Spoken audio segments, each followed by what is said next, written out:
Welcome to Question Bank Hub. Today, we're going through the complete Project Management Professional Certification Practice Exam, all 180 questions with full explanations. Each question is based on the Project Management Institute Examination Content Outline and the Project Management Body of Knowledge, 8th edition. Questions cover all three domains: people, process, and business environment. Take your time, pause if you need to think, and let's get started. The Project Management Professional Exam consists of 180 multiple-choice questions organized across three domains: people at 42%, process at 50%, and business environment at 8%. Questions test application, analysis, and evaluation skills using situational judgment scenarios. You'll have 230 minutes for the actual exam. Now, let's dive into the questions. Question 1. A Scrum team of 7 developers is struggling to complete user stories within sprints.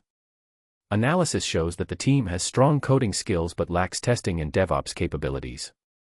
Stories are getting stuck in the done column because no one can set up the deployment pipeline. The team has been together for 8 sprints. What is the most effective approach to address this skills gap? A. Assess each member's aptitude for DevOps and invest in targeted training. B. Request the product owner remove stories that require DevOps capabilities. C. Add a dedicated DevOps engineer to handle all deployment-related tasks. D. Create a shared DevOps support team that all Scrum teams request from.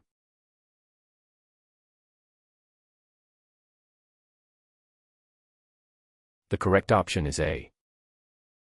Assessing skills and investing in targeted cross-training builds a truly cross-functional team. Adding a specialist creates a single point of failure and does not build team capability. A shared support team creates dependency and wait times. Removing stories avoids the problem rather than solving it. Question 2. A newly formed Agile team is starting its first sprint for an e-commerce platform redesign.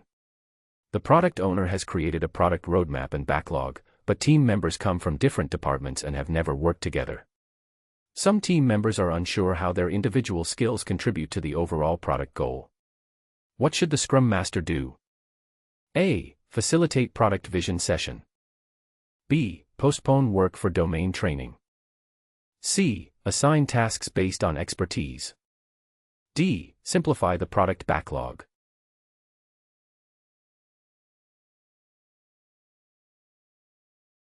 The correct option is A. Facilitating a product vision session helps team members understand how their contributions fit the larger purpose. Assigning tasks by department creates silos rather than shared understanding. Simplifying the backlog reduces information instead of building comprehension. Postponing for training delays unnecessarily when the issue is alignment. Question 3. A project manager implemented a communication plan that includes weekly executive briefings, daily team syncs, and a project wiki for documentation. After the first major milestone delivery, the project manager surveys stakeholders. Executives rate communication highly, team members rate it moderately, and external vendors rate it poorly, reporting they often receive information too late to adjust their work. Which aspect of the communication plan needs improvement? A. Grant vendors wiki access. B. Add dedicated vendor channel. C. Expand daily sync duration. D. Include vendors in briefings.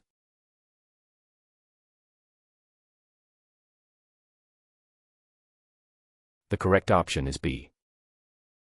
A dedicated vendor communication channel directly resolves the gap. Vendors were excluded from the plan entirely, so they need their own targeted, timely channel.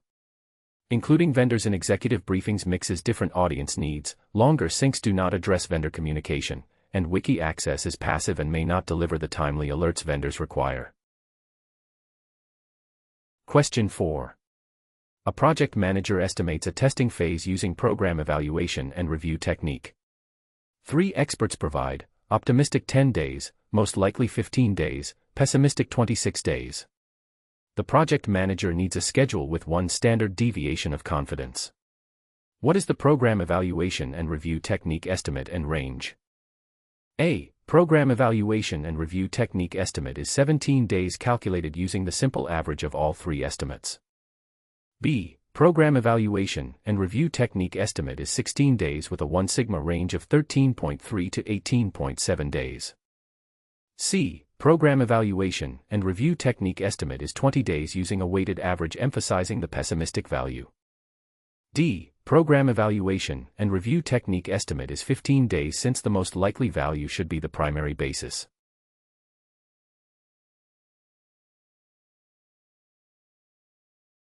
The correct option is B. Program evaluation and review technique equals 10 plus 60 plus 26, divided by 6 equals 16 days with sigma of 2.67, giving a range of 13.3 to 18.7. Using only the most likely ignores uncertainty, and both the simple average and pessimistic weighted approaches use incorrect formulas. Question 5. A new Agile team member estimates at half the points others do. Planning poker creates extended debates. Analysis shows their work takes the same time as others on similar stories. What does this indicate? A. Member underestimates effort. B. Story points are unreliable. C. Scale needs team recalibration. D. Rest of team overestimates.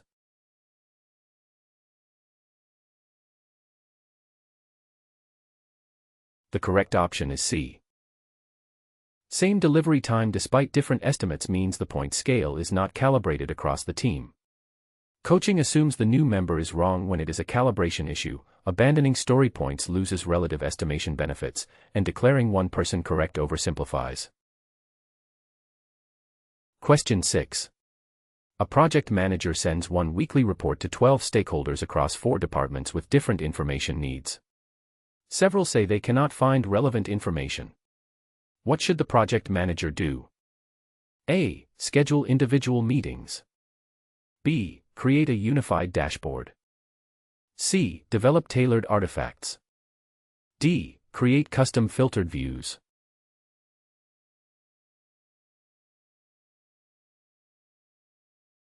The correct option is C. Developing tailored artifacts for each department addresses their specific needs directly. A unified dashboard still requires stakeholders to find information themselves, individual meetings consume excessive time with 12 stakeholders, and filtered views are reactive rather than proactively designed. Question 7. An Agile team delivers consistently but stakeholder satisfaction declines. The last 5 sprints show technically complex stories prioritized over higher value simpler ones. Velocity is stable. What is the most likely root cause? A. Insufficient team velocity. B. Misaligned backlog prioritization.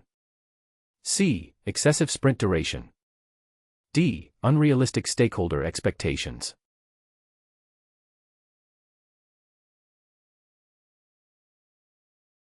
The correct option is B. Misaligned backlog prioritization causes the team to deliver effort without corresponding stakeholder value.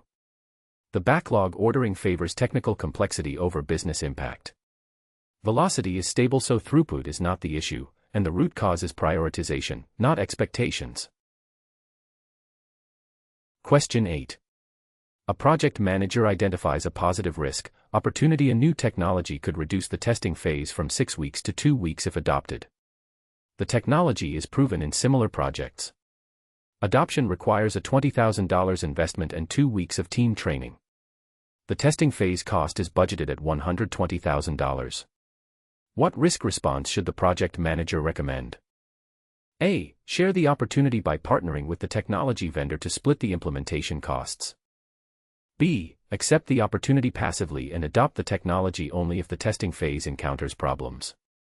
C. Exploit the opportunity by investing in technology and training since savings significantly outweigh costs. D. Enhance the opportunity by running a pilot during the next phase to validate before full adoption.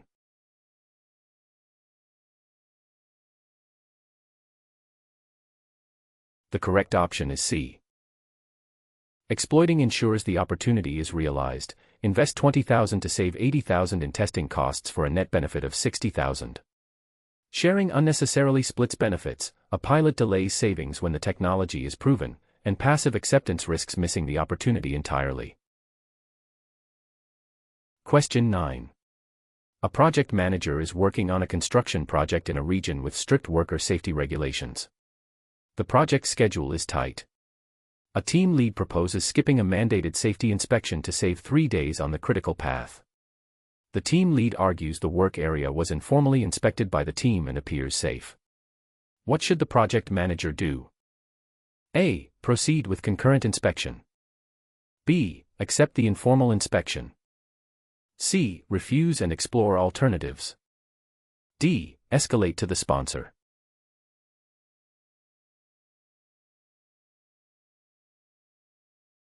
The correct option is C. Safety regulations are non-negotiable. The Project Management Institute Code of Ethics mandates responsible behavior. Informal inspections do not satisfy regulatory requirements. The project manager should refuse the skip and explore schedule recovery alternatives. Question 10. A stable agile team of 7 gets 3 new members. Velocity drops from 40 to 28 in the first sprint after expansion. Management is concerned. What should the Scrum Master explain? A. Expected onboarding velocity dip. B. New members are underperforming. C. Reduce scope permanently now. D. Velocity metric is now invalid.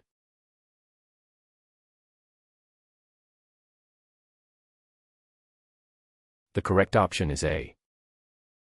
Adding team members creates short-term productivity loss as the team renorms.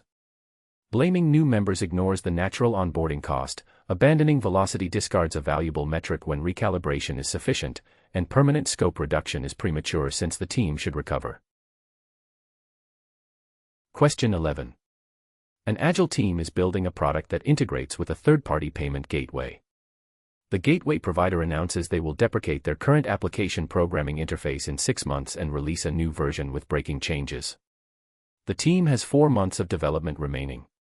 The Scrum Master asks the team how to handle this risk. What risk response is most appropriate? A. Design an abstraction layer. B. Stop work and migrate now. C. Add risk to backlog only. D. Ignore until application programming interface deprecated.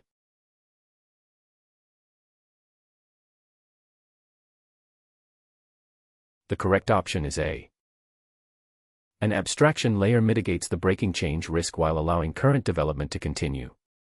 Ignoring leaves the product vulnerable after launch, immediate full migration disrupts current delivery, and passive backlog tracking does not actually reduce the migration risk. Question 12. A Scrum Master is forming a new team from members with varying agile maturity, from 5 years of Scrum to Waterfall only. The product owner wants delivery in the first sprint. What should the Scrum Master do first? A. Pair each Waterfall member with a Scrum veteran and start sprinting immediately. B. Start with reduced sprint scope and increase as less experienced members improve. C. Conduct a team formation workshop covering Agile fundamentals and working agreements. D. Require Waterfall members to complete Scrum certification before joining the team.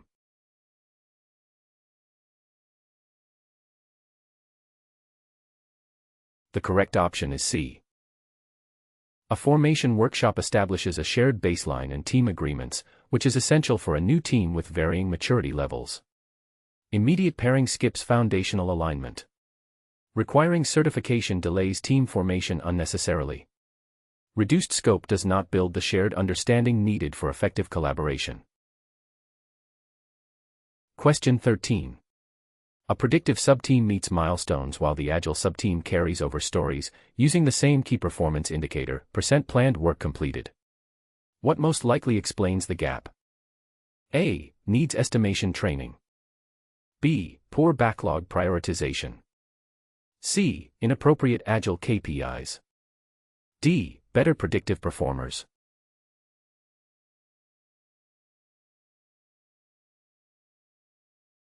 The correct option is C. Applying predictive KPIs to Agile work creates a measurement mismatch. Agile teams embrace change and adjust scope within sprints, making carryover a normal outcome. Training assumes a skill issue when it is a measurement issue. Prioritization problems are possible but not the most likely cause. Claiming one team is better ignores the key performance indicator mismatch. Question 14. After 3 sprints, 2 subteams built overlapping features due to different interpretations of the product vision. What is the most likely root cause? A. The sprint review cadence was too long, allowing divergence to go undetected. B. The product vision was not communicated well enough to ensure shared understanding. C. The subteams lacked the technical skills needed to avoid feature overlap. D. Sprint backlog items were not properly estimated using story points.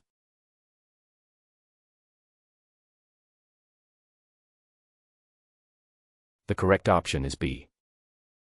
The product vision was not communicated well enough, causing subteams to interpret it differently and build overlapping features. Estimation issues affect velocity, not direction. Technical skills do not explain vision misalignment. Shorter reviews might detect issues earlier, but the fundamental cause is the shared understanding gap. Question 15. A project manager is planning a large-scale enterprise resource planning implementation with 2 distinct phases: infrastructure setup with known requirements and fixed specifications, followed by customization with evolving business rules that require frequent stakeholder input. The organization has both waterfall and agile capability. What methodology should the project manager recommend? A. A hybrid approach using predictive for infrastructure and agile for customization phases. B. Pure predictive for the entire project since enterprise resource planning implementations require structured planning. C. Let each team choose their own methodology independently and coordinate at integration points. D. Pure agile for the entire project since the customization phase needs ongoing flexibility.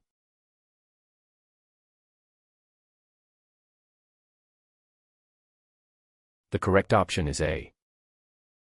A hybrid approach using predictive for infrastructure and agile for customization leverages each methodology's strengths for the appropriate phase.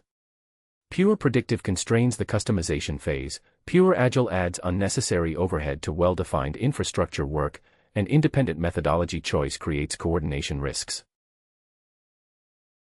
Question 16. An agile team completed 12 sprints with velocities including a sharp drop in sprints 11 to 12. The backlog has 120 points remaining. The product owner needs a sprint count estimate. What should the Scrum Master consider? A. Use the average of all 12 sprints to estimate approximately 4 to 5 remaining sprints. B. Use the highest historical velocity to set an optimistic target of 3 to 4 sprints. C. Investigate the velocity drop in sprints 11 to 12 before forecasting, as it may indicate a change. D. Use the last sprint velocity to estimate approximately 7 sprints reflecting current performance.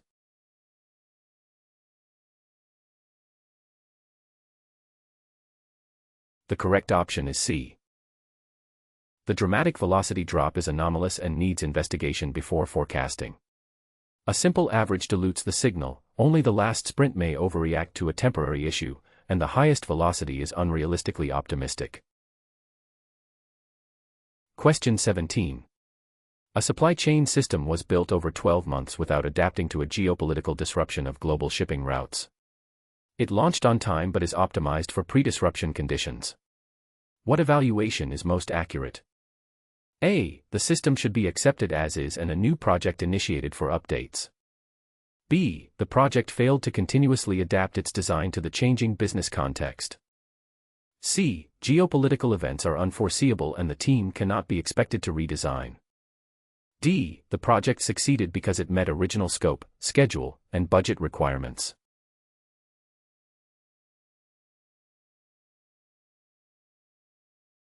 The correct option is B. A system optimized for outdated conditions delivers no operational value. Meeting original scope is meaningless when the business context has fundamentally changed. 12 months of evidence was available but ignored, representing a failure to continuously review the external environment. Question 18. A project manager leads a hybrid team where senior architects follow a predictive approach for system design while junior developers use Agile for feature implementation. The junior developers frequently bypass the architect's design specifications, citing that they find better solutions during coding. The architects are frustrated, and the codebase is becoming inconsistent. What should the project manager assess first? A. Whether the current leadership approach adequately bridges the two sub-team styles. B. Whether junior developers need additional training on reading architectural specs. C. Whether junior developers should be restricted to only pre-approved design patterns. D. Whether architects should be integrated into agile sprints for real-time oversight.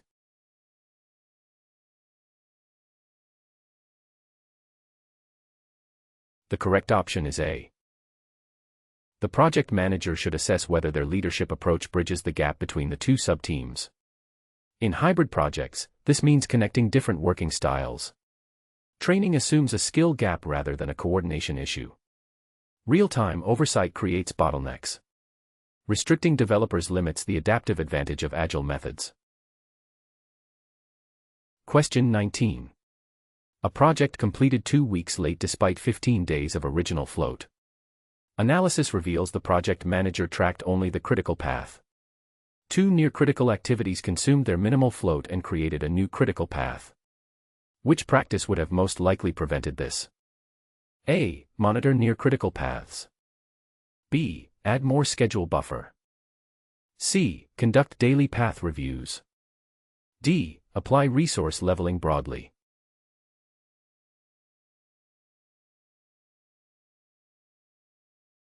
The correct option is A. Near-critical path monitoring detects when float consumption threatens to create new critical paths. More buffer does not prevent the shift, daily reviews of only the critical path still miss near-critical activities, and resource leveling addresses resource conflicts not path monitoring.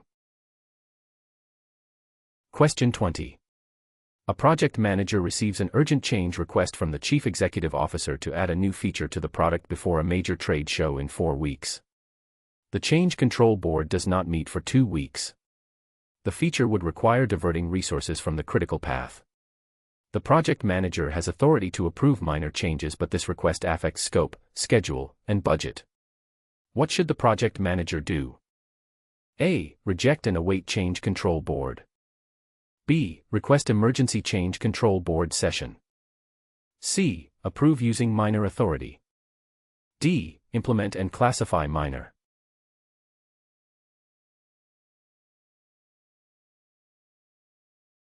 The correct option is B. An Emergency Change Control Board session respects governance while accommodating urgency.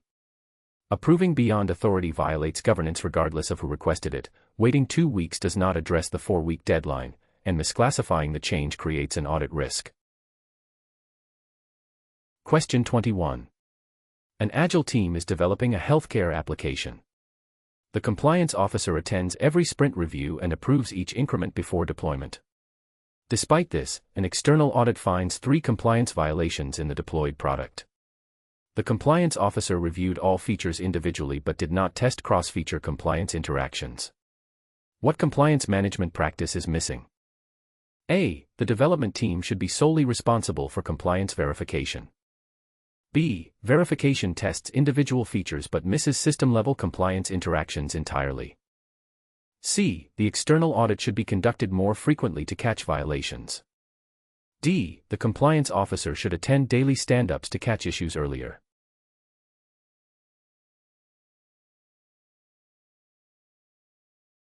The correct option is B. Feature-level compliance does not guarantee system-level compliance when features interact in unexpected ways. Stand-up attendance does not address the testing gap, more frequent audits detect but do not prevent issues, and shifting responsibility does not solve the verification gap. Question 22. A distributed Agile team holds daily video stand-ups. The remote office feels uninformed despite attending every call. Host office members discuss project matters informally after the call ends. What is this pattern called? A. Osmotic communication bias. B. Scrum facilitation failure. C. Time zone coordination issue. D. Communication overload problem.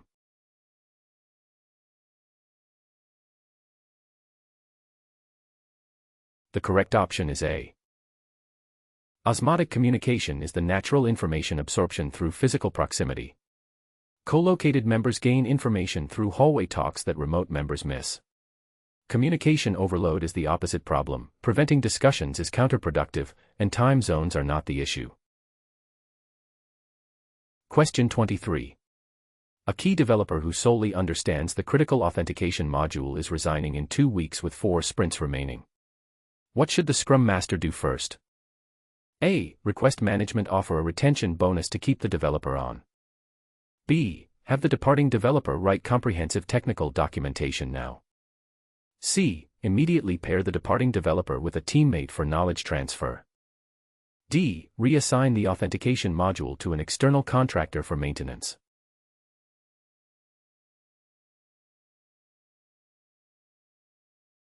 The correct option is C. Pairing for hands-on knowledge transfer is the most effective approach when time is limited. Retention bonuses are outside the Scrum Master's authority and may not succeed. Pure documentation is less effective than hands-on pairing for complex systems. External contractors introduce risk and do not build internal team capability. Question 24. An agile project requires a specialized machine learning model from an external data science vendor. The product owner cannot fully define the model requirements upfront because they depend on data patterns discovered during development. The vendor has proposed 3 contract types. Which is most appropriate for this situation? A. Time and materials with sprint deliverables. B. Firm fixed price with detailed scope. C. Fixed price incentive with benchmarks. D. Cost plus fixed fee without spending cap.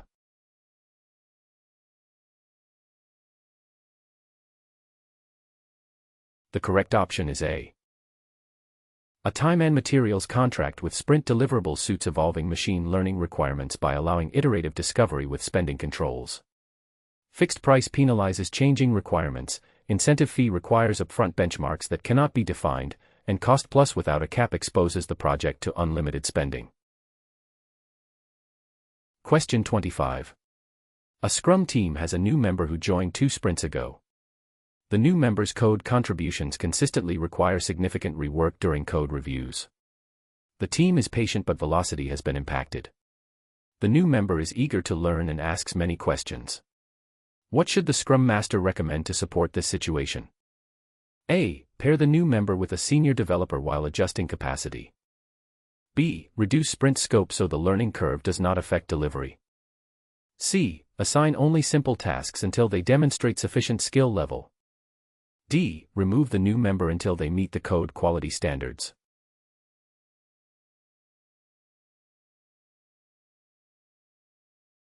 The correct option is A. Pairing with a senior developer supports growth while adjusting capacity reflects reality and recognizes team member development needs. Removing the member is extreme and wasteful. Reducing scope helps short-term but does not accelerate learning. Simple tasks only limits growth and does not address the root need for mentoring. Question 26. A project manager receives an urgent email from a stakeholder demanding to know why a deliverable was delayed. The delay was caused by a vendor issue that was discussed in the last steering committee meeting, but this stakeholder was absent. The project manager had sent meeting minutes to all committee members. The stakeholder says they never read meeting minutes. What should the project manager do? A. Respond promptly to address the concern, then update the communication plan with backup methods. B. Forward the meeting minutes and remind the stakeholder of their reading responsibility. C. Schedule an urgent meeting with the stakeholder to explain the full delay in detail. D. Add a read receipt requirement to all future meeting minutes to ensure stakeholder compliance.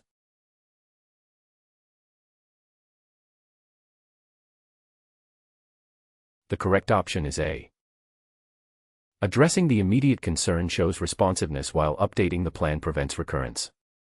Forwarding minutes is defensive and does not fix the process, an urgent meeting is disproportionate for one missed message, and read receipts track delivery but do not ensure comprehension. Question 27.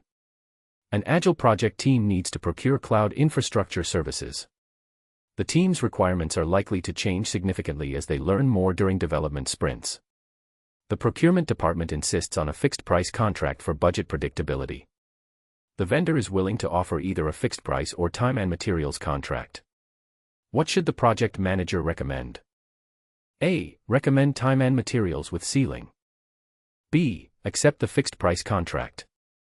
C. Reject vendor and find another. D. Sign fixed price with change clause.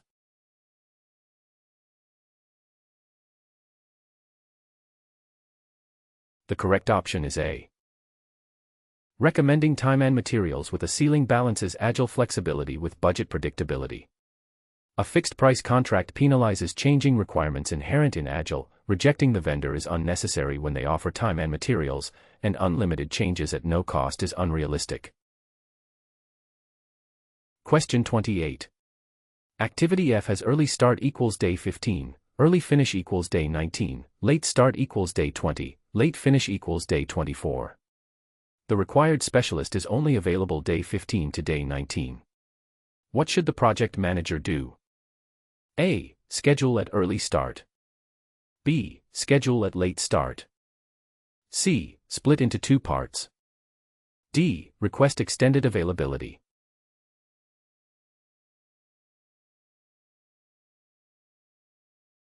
The correct option is A. Scheduling at the early start, day 15, secures the scarce resource by using 5 days of available float. Late start begins day 20, after the resource leaves. Extending availability may be impossible, and splitting the activity adds unnecessary complexity. Question 29. A project has budget at completion of $800,000. At month 6 of 12, planned value equals $400,000, earned value equals $350,000, actual cost equals $420,000. The project manager needs the to-complete performance index, assuming remaining work must be done within original budget. What is the to-complete performance index and what does it mean? A. To-complete performance index is 1.184, meaning the team must achieve 18.4% better cost performance going forward. B. To-complete performance index cannot be calculated because the project is already over budget and will inevitably exceed budget at completion. C. To-complete performance index is 0.83, meaning the team needs only 83% efficiency for the remaining project work.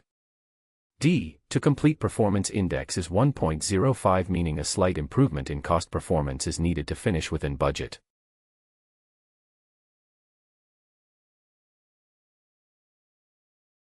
The correct option is A. To-complete performance index equals budget at completion minus earned value, divided by budget at completion minus actual cost equals $450,000 divided by $380,000 equals 1.184, meaning the team must earn $1.184 of value per dollar spent versus current 0.833 cost performance index. The other values use incorrect formulas or assume the project cannot recover. Question 30. A project manager is preparing for project closure.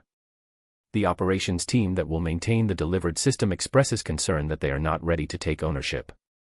They cite insufficient documentation, no operational runbooks, and no support escalation procedures. The project budget has been consumed and the project end date is next week. What transition readiness gap does this reveal? A. Extend the project further. B. Operations should self-prepare. C. Operations team is overcautious. D. Missing transition activities.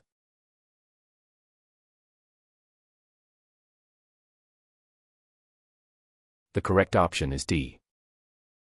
Missing transition activities create a gap between project delivery and operational capability that threatens the project's long-term value. Dismissing operations concerns risk system failures post-handoff, and expecting operations to self-prepare shifts responsibility from the project. Question 31. An Agile team built features for 6 sprints without encryption. A data privacy regulation now requires encryption at rest and in transit. Retrofitting will consume 2 of 4 remaining sprints. What does this indicate about compliance management? A. Team should have known. B. Register a new risk. C. Early identification failure. D. Extend the deadline.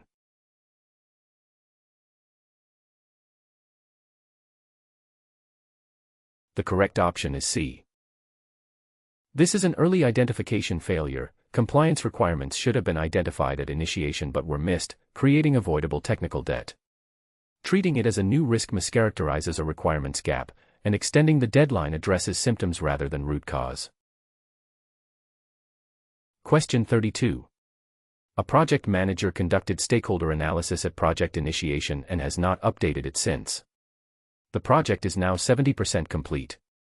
2 new executives have joined the organization, the original sponsor has been reassigned, and a key business unit has been reorganized. The project continues to follow the original stakeholder engagement plan. What risk does this create?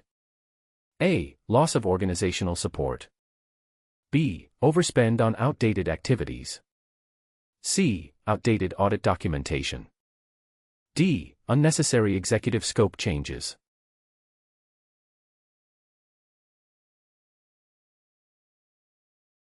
The correct option is A. Loss of organizational support is the greatest risk because stale analysis means new decision-makers are unknown and shifted power dynamics are unrecognized. Overspending on outdated activities is minor compared to losing organizational support, documentation currency is administrative, and executive scope changes are possible but support collapse is the broader risk. Question 33. A startup is building a mobile app with an initial concept but expects requirements to change based on user feedback. The team is small and cross-functional, with time to market as the primary criterion. What methodology should the project manager recommend? A. An agile approach with short iterations enabling rapid feedback and frequent releases. B. A predictive approach with detailed upfront planning for 6-month budget efficiency. C. Kanban with no iterations to maximize flow efficiency and eliminate sprint overhead. D. A hybrid approach starting with predictive design followed by agile development sprints.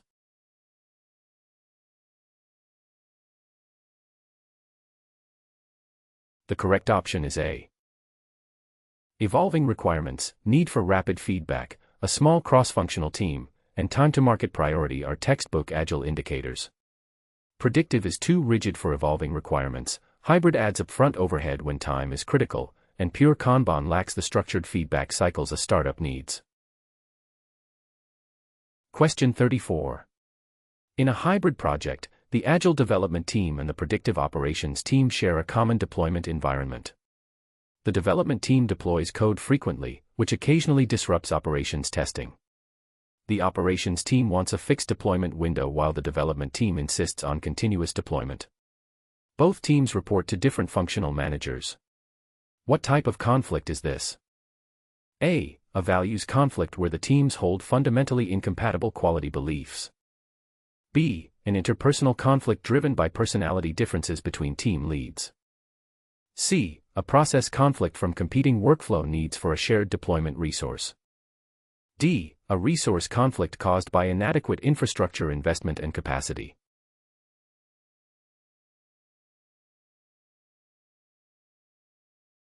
The correct option is C. This is a process conflict where 2 legitimate workflows compete for the same shared resource. It is not interpersonal since both positions are professionally valid. It is not a values conflict since both teams care about quality through different approaches. While infrastructure could help, the fundamental issue is process incompatibility. Question 35. An agile product owner maps stakeholders using a power divided by interest grid. A department head with high power but low interest has been categorized as keep satisfied. After 3 sprints, this stakeholder suddenly blocks a key feature release, citing concerns that were never raised during sprint reviews they were invited to but never attended. What does this situation indicate about the stakeholder engagement strategy? A. The keep satisfied strategy was insufficient for a stakeholder whose latent concerns could become resistance. B. The stakeholder was correctly categorized but acted irrationally by blocking without prior warning. C. The product owner should have excluded this non-attending stakeholder from future sprint review invitations. D. The power divided by interest grid is an unreliable tool for agile projects and should be replaced entirely.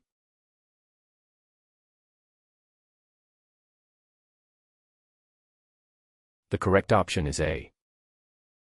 A high-power stakeholder with latent concerns needs proactive engagement, not passive satisfaction. Calling the behavior irrational ignores the engagement gap, excluding them would worsen the situation, and the grid is reliable but was not acted upon adequately. Question 36. A project manager receives a scope change request to add a reporting module that would add 15% to scope. The project is 60% complete and tracking on budget and schedule. The Change Control Board meets monthly in 3 weeks. The stakeholder says the module is urgent. What should the project manager do? A. Deny the change due to high risk. B. Analyze impact and expedite review. C. Wait for scheduled board meeting. D. Begin the work immediately.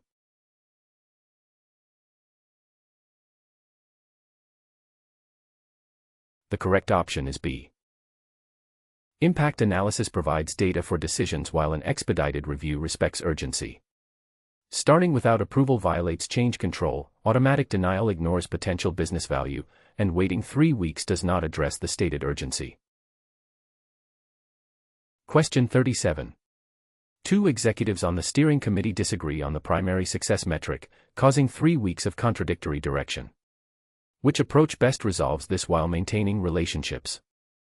A. Arrange a facilitated session with both executives and the sponsor present. B. Document both metrics and let the team pursue whichever seems achievable. C. Choose cost reduction because it is easier to measure objectively. D. Present both metrics to the steering committee for a majority vote.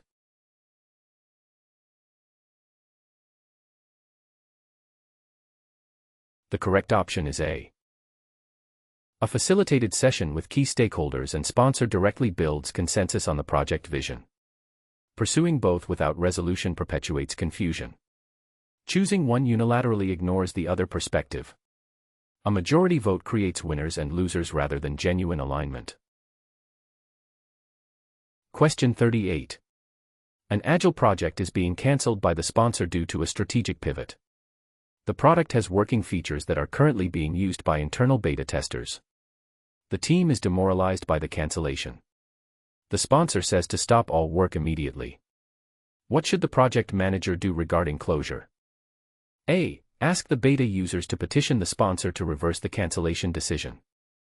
B. Stop new work per directive but conduct proper closure and transition beta users. C. Stop all work immediately as directed and disband the project team right away. D. Continue the project secretly to complete the current sprint for beta users.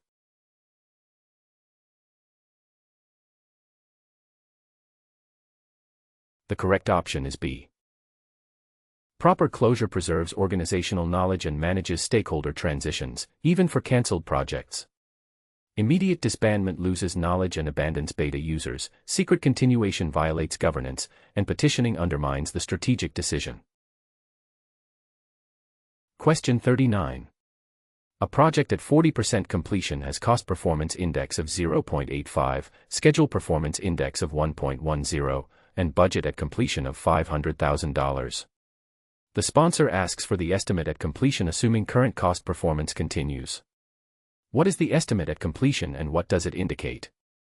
A. Estimate at completion is $550,000 indicating a schedule-driven cost overrun from underperformance on deliverables. B. Estimate at completion is $454,545 calculated as budget at completion divided by schedule performance index, indicating an under-budget finish.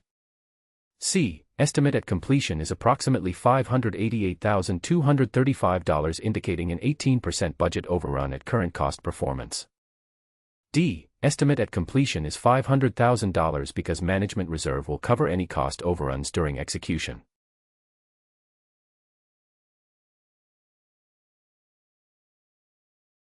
The correct option is C. Estimate at completion equals budget at completion divided by cost performance index equals 500,000 divided by 0.85 equals 588,235, indicating an 18% overrun if current cost inefficiency continues. Budget at completion divided by schedule performance index is the wrong formula for cost forecasting, and reserves do not change the estimate at completion calculation. Question 40. A project manager creates a control chart for a manufacturing process. The chart shows 7 consecutive data points above the mean but within the upper control limit. No data points have exceeded either control limit. The quality analyst says the process is under control since no limits are breached. What should the project manager conclude? A. The quality analyst is correct because control charts only flag issues when limits are exceeded. B. The control chart should be recalibrated with new data to reset the mean value. C. The project should switch from control charts to Pareto analysis for better detection. D. 7 consecutive points above the mean indicate a process shift requiring investigation.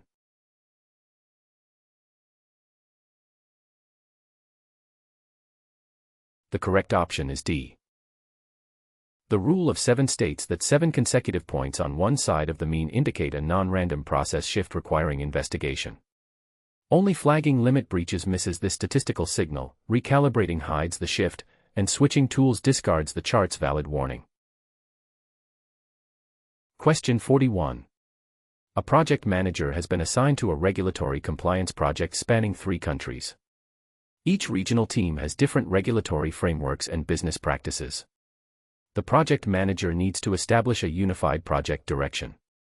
The project has a fixed deadline mandated by the regulatory body. What should the project manager do next? A. Adopt the methodology that the most experienced region currently uses. B. Hire an external consultant to define universal project success metrics. C. Allow each region to define its own success metrics independently. D. Conduct a cross-regional workshop to create shared success criteria.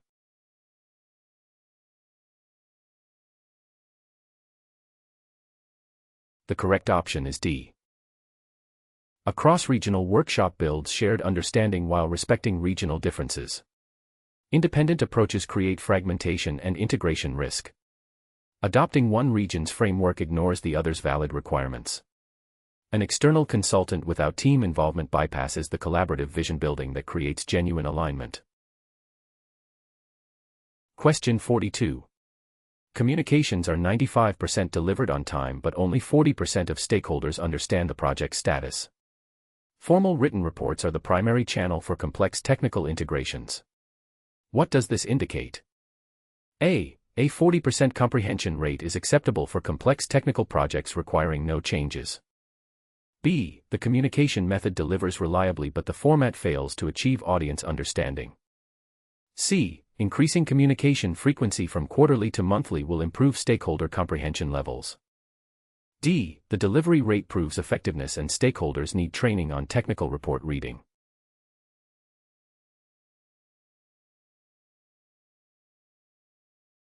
The correct option is B. The communication method delivers reliably but the format fails to achieve audience understanding, explaining the 95% delivery rate with only 40% comprehension. Training stakeholders shifts responsibility away from the project manager. More frequent reports in the same format will not improve understanding, and accepting 40% ignores a critical gap. Question 43. A hybrid project team is 6 months into a 12-month initiative. The predictive milestones are on track, but the Agile development team has started deviating from the original scope, adding features they believe customers want. The product owner supports these additions, while the project sponsor is concerned about scope creep. Team morale is high. What is the most important factor to analyze? A. Whether the added features are impacting critical path milestone delivery. B. Whether the product owner has authority to approve scope changes unilaterally. C. Whether halting additional features would negatively impact team morale levels. D. Whether the original project vision still reflects current customer needs.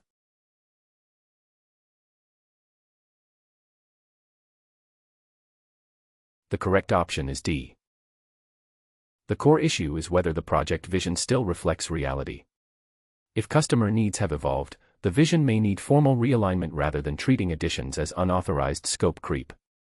Analyzing velocity addresses symptoms, not cause. Authority questions focus on governance rather than vision. Morale concerns are secondary to delivering actual value. Question 44. A project manager discovers that a subcontractor has been substituting specified materials with cheaper alternatives without notification. The quality inspection reveals the alternatives meet minimum specifications but have lower durability. The contract specifies the original materials. Deliverables produced with the substitute materials are already installed. What should the project manager do first? A. Renegotiate the contract to accept the cheaper materials in exchange for a proportional price reduction. B. Document the breach, halt further work by the subcontractor, and require contractual remediation. C. Report the subcontractor to industry regulators for unauthorized use of non-specified project materials. D. Accept the substitutes since they meet minimum specifications and replacing installed work is costly.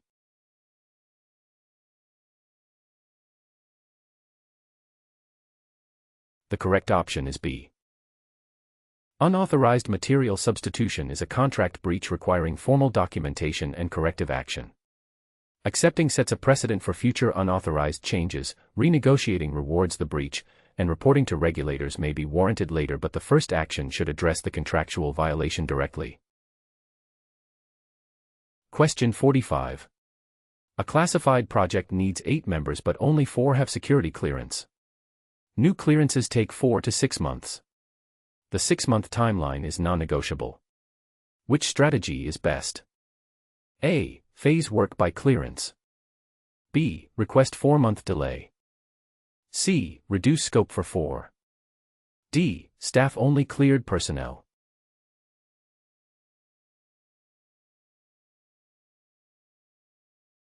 The correct option is A. Phasing cleared and uncleared work maximizes available resources while respecting the constraint. The 4 cleared members handle classified tasks while others do preparatory work. Delaying conflicts with the non-negotiable start date. Mismatched skills trade one problem for another. Reducing scope surrenders project value unnecessarily. Question 46. A hybrid project has 2 governance structures, a traditional steering committee for predictive phases and the product owner for agile sprints. The steering committee meets monthly while the product owner makes daily decisions. After 6 months, the project manager discovers that the product owner approved 3 features that conflict with the strategic direction the steering committee established.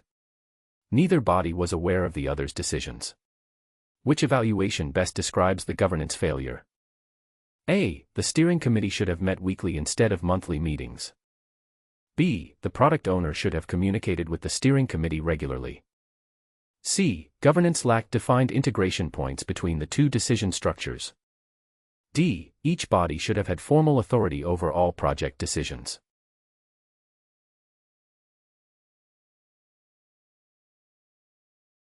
The correct option is C. When 2 governance bodies operate independently without integration points, decisions inevitably conflict.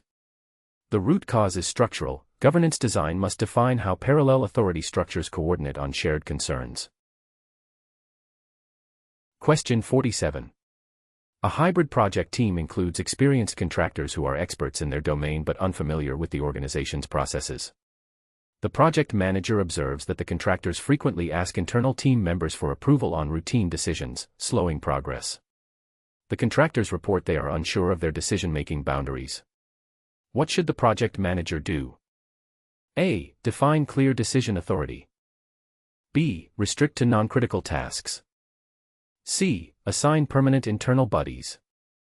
D. Grant full routine autonomy.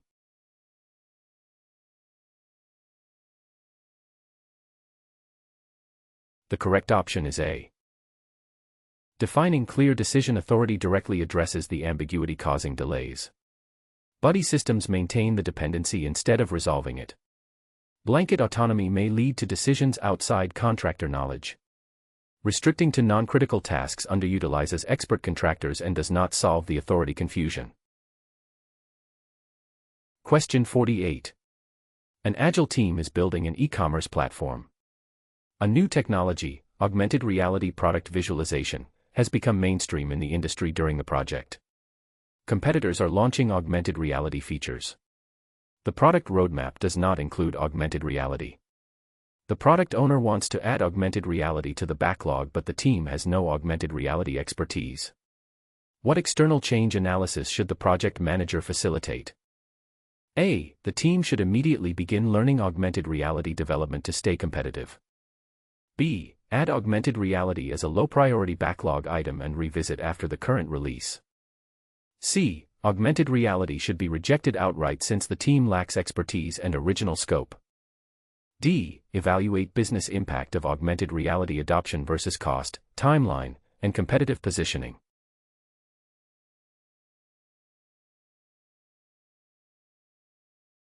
The correct option is D. A comprehensive analysis of business impact, acquisition cost, and competitive positioning enables informed decisions. Immediate learning commits resources without analysis, outright rejection ignores a valid market shift, and low priority deferral may cause the product to lose competitive ground. Question 49. An external environment review was done only at initiation. Over 14 months, 3 of 5 factors changed and 2 new ones emerged. The project delivered original scope but is partially obsolete. What lesson does this teach? A. Dedicate a full-time analyst.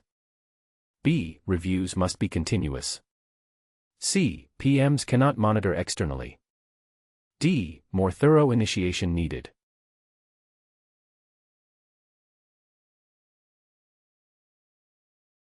The correct option is B. External environment reviews must be continuous throughout the project lifecycle because business contexts evolve constantly. A one-time review at initiation cannot anticipate 14 months of change, and even more thorough upfront analysis still cannot predict the future. Question 50. A hybrid project has a predictive architecture phase followed by agile development sprints. The architect completed the design, but during the first sprint planning, developers question several design decisions, claiming they do not align with the stated business objectives. The product owner agrees with the developers. What is the best course of action? A. Facilitate cross-functional consensus. B. Rewrite the business objectives. C. Replace the architect on the team. D. Proceed with the approved design.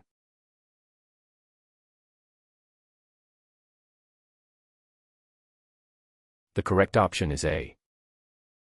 Facilitating a cross-functional consensus session reconciles the architecture with the business vision by engaging all stakeholders. Proceeding with a questioned design ignores valid concerns. Replacing the architect is reactive and does not address the gap. Rewriting objectives to fit the design inverts the value hierarchy.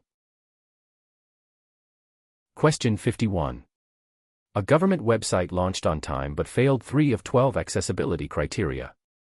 Accessibility testing was desktop-ed to meet the deadline, leading to a legal challenge. What is the most significant lesson learned? A. Never descope compliance. B. Add accessibility to definition of done. C. Team should raise risk. D. Add more schedule buffer.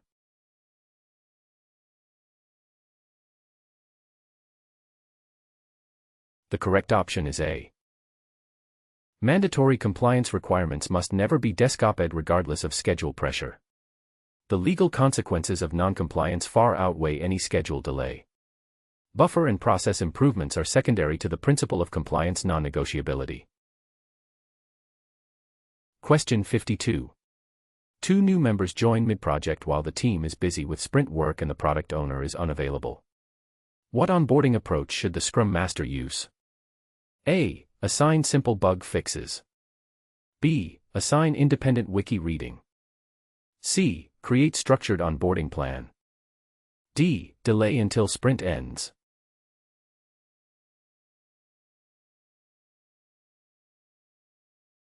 The correct option is C.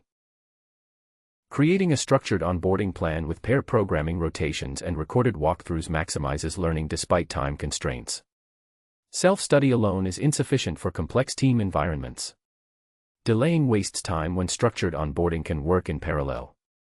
Bug fixes only delays integration into the team's core work. Question 53. A hybrid project finished on the planned date but 3 predictive milestones required scope compression and the Agile team needed 4 extra sprints. The sponsor calls it a schedule success. Which evaluation is most accurate? A. The Agile team underperformed because they required 4 additional sprints beyond the original estimate. B. The hybrid approach effectively allowed predictive and Agile components to compensate for each other. C. Meeting the date while compromising scope and exceeding estimates indicates masked schedule deficiencies. D. The project was a schedule success because the planned end date was ultimately achieved on time.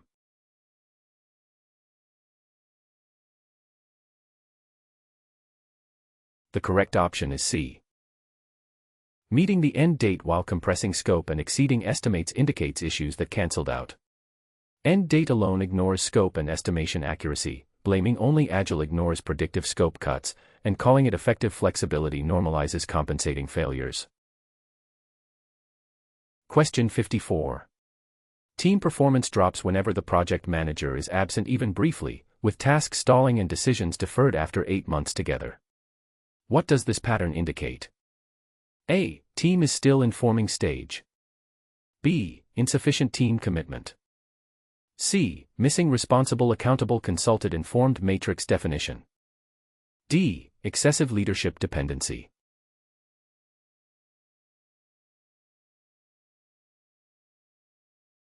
The correct option is D. Excessive leadership dependency means the project manager has not empowered the team to operate independently, contrary to servant leadership principles. Blaming commitment does not explain why performance varies with presence. While a responsible accountable consulted informed might help, the root cause is the leadership approach. After 8 months, the team should be past forming. Question 55.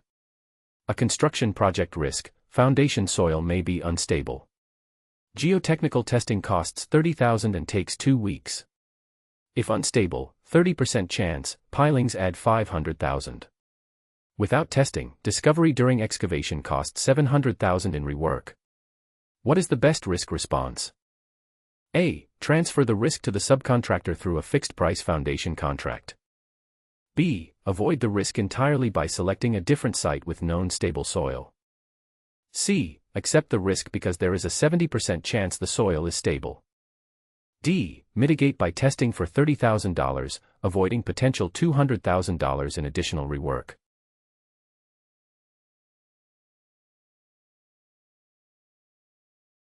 The correct option is D.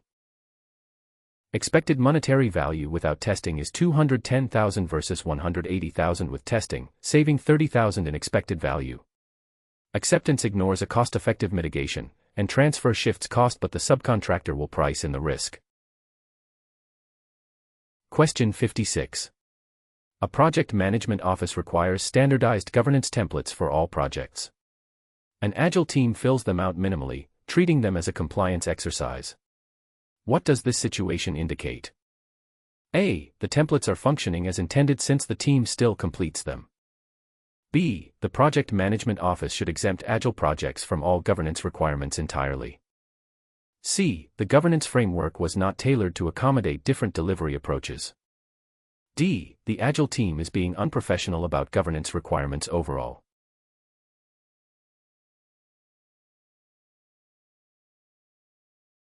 The correct option is C. One-size-fits-all governance that does not match the methodology creates compliance theater, documentation without actual governance value. Blaming the team ignores the structural mismatch, and full exemption removes necessary oversight. Question 57.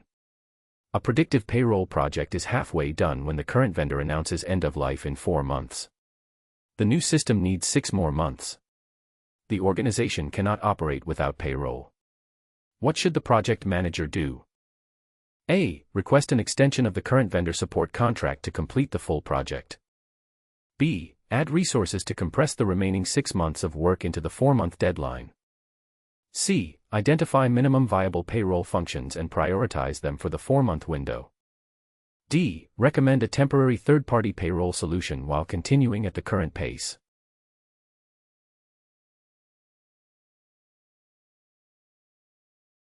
The correct option is C. Identifying the minimum viable product directly addresses the constraint by delivering essential functions within the deadline. Extending vendor support may not be possible since end of life was announced, crashing introduces high risk, and a temporary solution adds cost and complexity. Question 58. During a sprint retrospective, a developer accuses the product owner of constantly changing priorities mid-sprint, causing rework and frustration. The product owner responds that market conditions require flexibility. The team agrees with both perspectives. The Scrum Master needs to address the conflict while respecting Agile values. What should the Scrum Master do next? A. Instruct the product owner to stop all mid-sprint changes immediately. B. Escalate the issue to the product owner's manager for discipline. C. Guide the team to collaboratively define acceptable mid-sprint change boundaries. D. Tell the team that changing priorities are normal in Agile.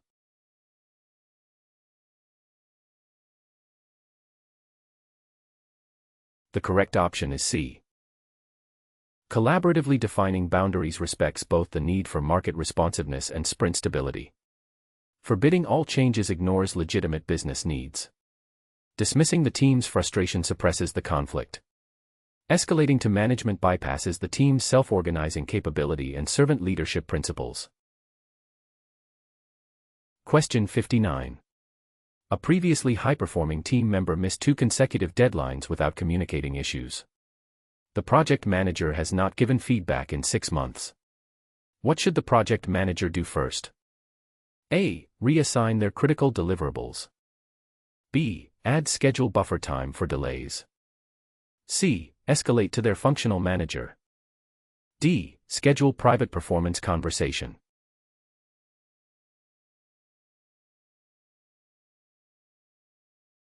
The correct option is D.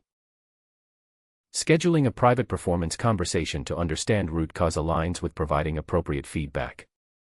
The decline may stem from personal issues, skill gaps, or unclear requirements. Reassigning work treats symptoms.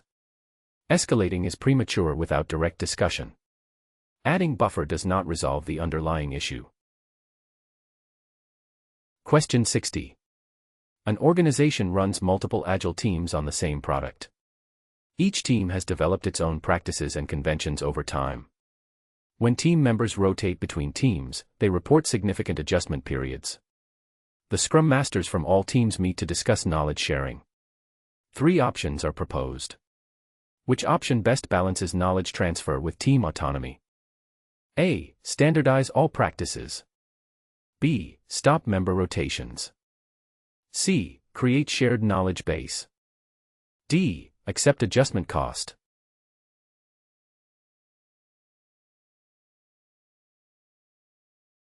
The correct option is C. Creating a shared knowledge base with team-specific onboarding guides respects autonomy while enabling effective transfers. Full standardization eliminates team adaptation benefits. Accepting adjustment costs does not improve the situation. Stopping rotations eliminates cross-pollination benefits and creates knowledge silos. Question 61. A hybrid project's predictive infrastructure completed on time, but 40% of decisions were suboptimal for Agile development. Rework consumes 20% of sprint capacity. The project remains within budget. Which conclusion is most valid? A. Rework is a normal cost. B. Value delivery is effective. C. Upfront decisions reduced capacity. D. Agile team should adapt.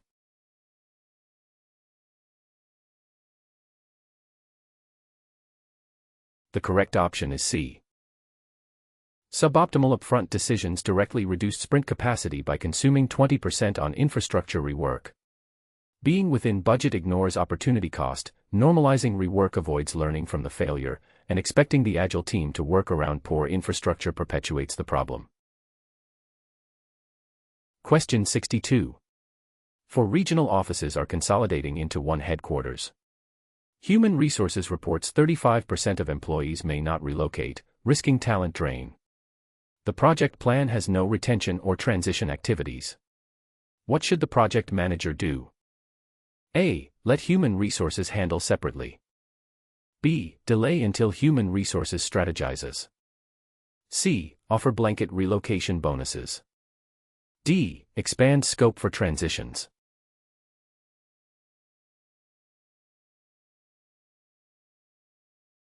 The correct option is D.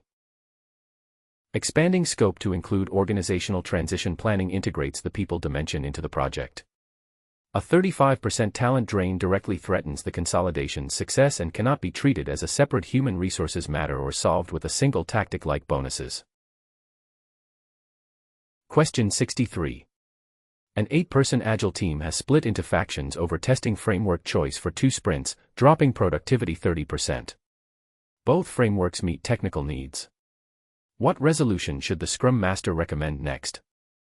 A. Propose a time-boxed experiment trying both frameworks and evaluating with data. B. Continue facilitating discussions until the team eventually reaches full consensus. C. Split the team so each subgroup uses their own preferred testing framework.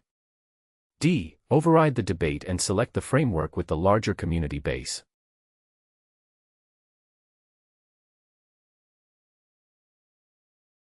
The correct option is A.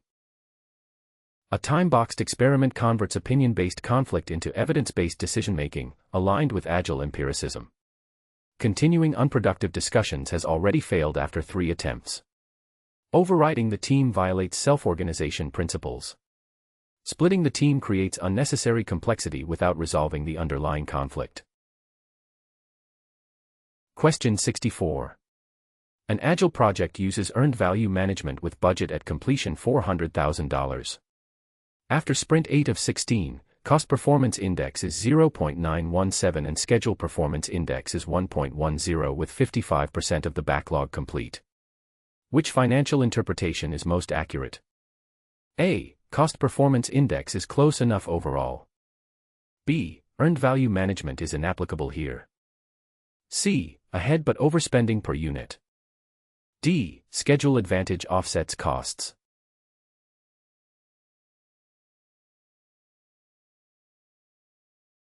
The correct option is C. Estimate at completion equals budget at completion divided by cost performance index equals 436,206, meaning the project delivers more than planned but spends more per unit of value. Schedule advantage does not reduce costs since schedule performance index and cost performance index are independent measures. Question 65. An agile team tracks cost per story point as a financial metric. Over the last 6 sprints, the cost per story point has increased from $500 to $800 despite no team composition changes and stable velocity. The product owner has not noticed any quality changes.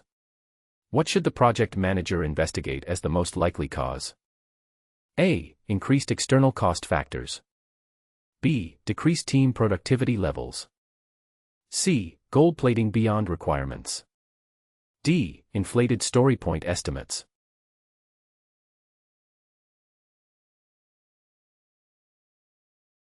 The correct option is A.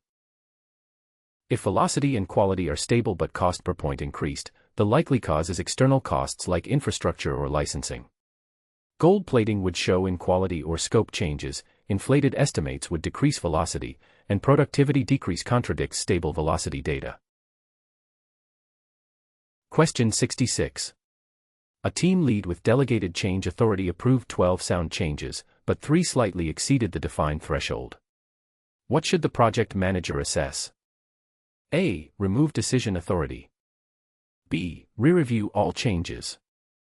C. Check others for overstepping. D. Adjust threshold level.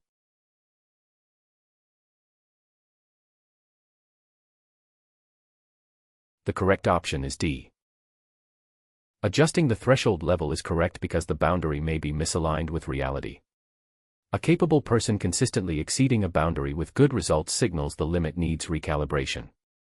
Removing authority is punitive when outcomes were positive, re-reviewing sound decisions undermines trust, and assuming others are overstepping is unsupported.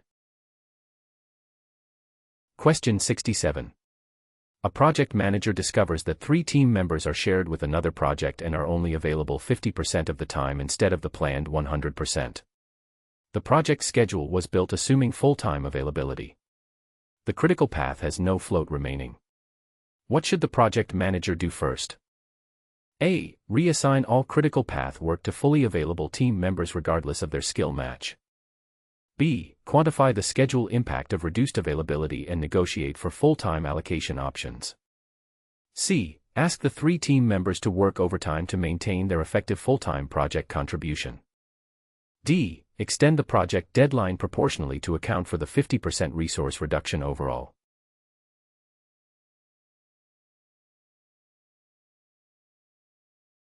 The correct option is B. Quantifying the schedule impact of reduced availability and negotiating for full-time allocation provides a data-driven basis for resolving the constraint. Extending the deadline is premature before exploring alternatives, overtime is unsustainable, and reassigning without skill consideration risks quality issues. Question 68. A hybrid project delivered a new inventory management system. The project was completed on time and under budget. Benefits realization tracking shows that inventory carrying costs decreased by 30%, exceeding the 20% target. However, the system also caused a 15% increase in stockout events because the algorithm was too aggressive in reducing inventory levels. Which evaluation is most accurate?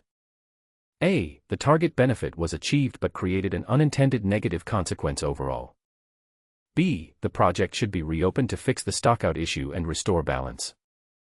C. The stockout increase is an operational issue that falls outside the project scope. D. The project exceeded its benefit target by 50% and is a clear success.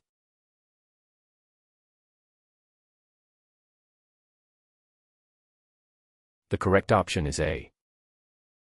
A narrow benefit measure missed the broader business impact by not tracking related operational metrics.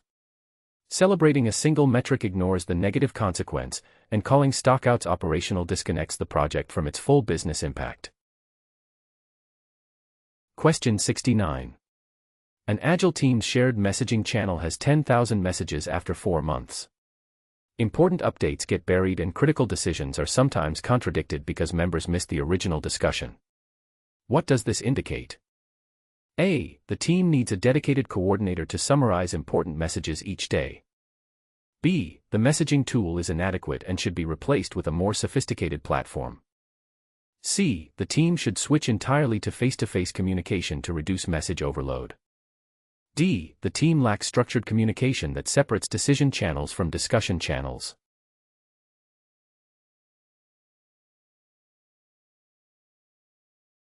The correct option is D. A single undifferentiated channel buries decisions in casual noise. A coordinator treats symptoms rather than the structural problem. Changing tools does not fix the lack of channel structure, and all face-to-face communication is impractical and creates documentation problems. Question 70. A project manager is assembling a team for a 12-month enterprise resource planning implementation. The functional managers offer team members who are available immediately rather than those with the specific skills needed.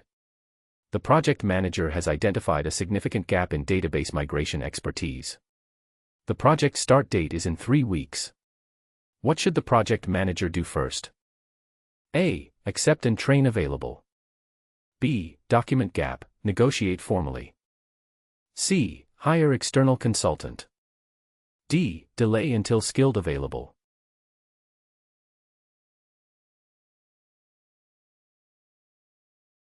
The correct option is B. Formally documenting the gap and negotiating with functional managers is the professional approach to resource management. Accepting risks the project with unskilled resources on critical work. Delaying may be unnecessary if negotiation succeeds. External consultants should be a fallback, not the first response. Question 71. The same 2 developers clash over estimates every sprint for 4 sprints while others stay silent and velocity declines. What conflict stage does this most likely represent? A. A healthy stage where vigorous debate leads to better sprint outcomes. B. An escalated stage where recurring clashes have become personal and harmful. C. An initial stage based on factual disagreements about task complexity. D. A resolved stage since the team has established a predictable pattern.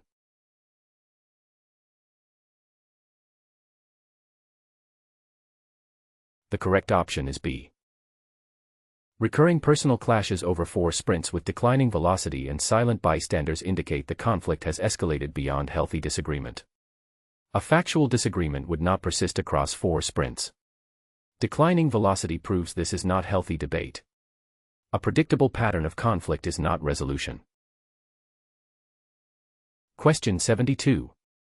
A vendor delivers front-end work meeting sprint acceptance criteria, but integration with the in-house backend consistently requires 3 extra days of rework per sprint.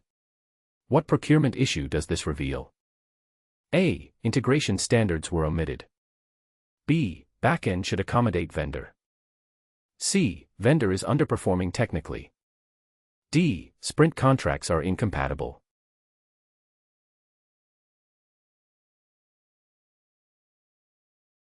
The correct option is A. The acceptance criteria measure front-end quality but miss integration quality, revealing a procurement requirements gap. Blaming the vendor is unfair when they meet stated criteria, adjusting back-end shifts the burden without fixing the root cause, and sprint-aligned contracts work when requirements are complete. Question 73. An application programming interface provider insists on a fixed scope contract while the Agile team's integration requirements will evolve during sprints. The provider refuses to work without fixed scope. What should the project manager analyze to find resolution? A. Both parties' priorities to find where a phased contract preserves flexibility. B. Whether the team can bypass the external application programming interface by building in-house. C. Whether the product owner should commit to fixed scope for the relationship. D. Whether delaying integration allows the team to define requirements more precisely.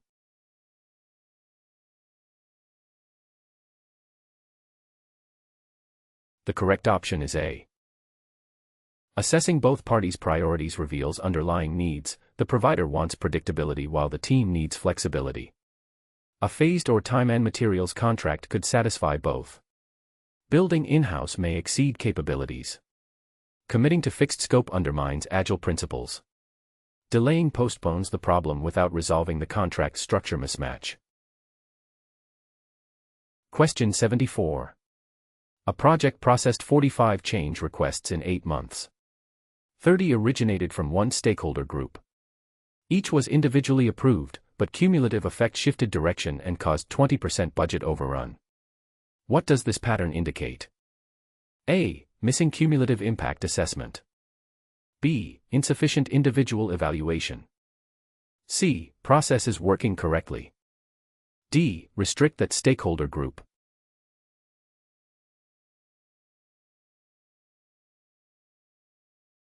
The correct option is A.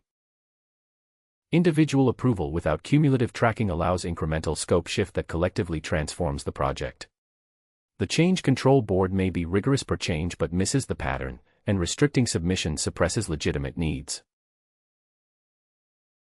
Question 75. An Agile product is feature complete and acceptance criteria are met. However, the security team has not completed their mandatory penetration test. The sponsor pressures for immediate deployment. What should the project manager do? A. Request a formal waiver from the security team to bypass the penetration test. B. Deploy the product now and schedule the penetration test immediately after launch. C. Deploy to a limited user base while the penetration test is being completed. D. Explain the mandatory security gate must be completed and expedite the test.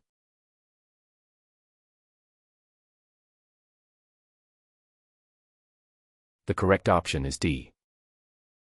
Mandatory security gates are non-negotiable regardless of market pressure.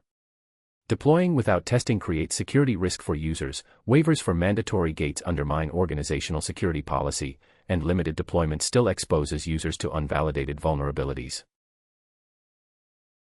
Question 76. A hybrid project delivered 60% of features on schedule, but post-release metrics show only 30% customer usage. Feature selection was predictive, development was agile. Which evaluation is most accurate? A. Feature selection failed to identify the minimum viable product, wasting effort on unused features. B. The development team underperformed because most delivered features remain unused by customers. C. Low initial usage is expected for first releases and will improve naturally over time. D. The release succeeded because it met schedule and delivered planned scope %.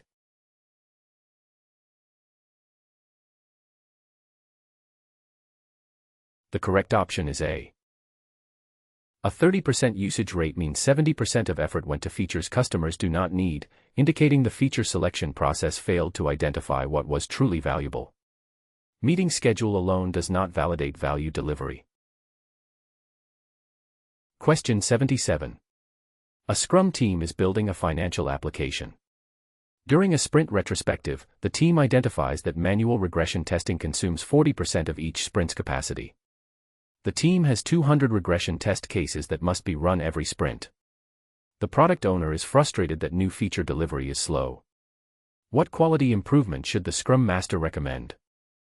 A. Reduce to critical tests only. B. Invest in test automation. C. Skip testing every other sprint. D. Outsource regression testing.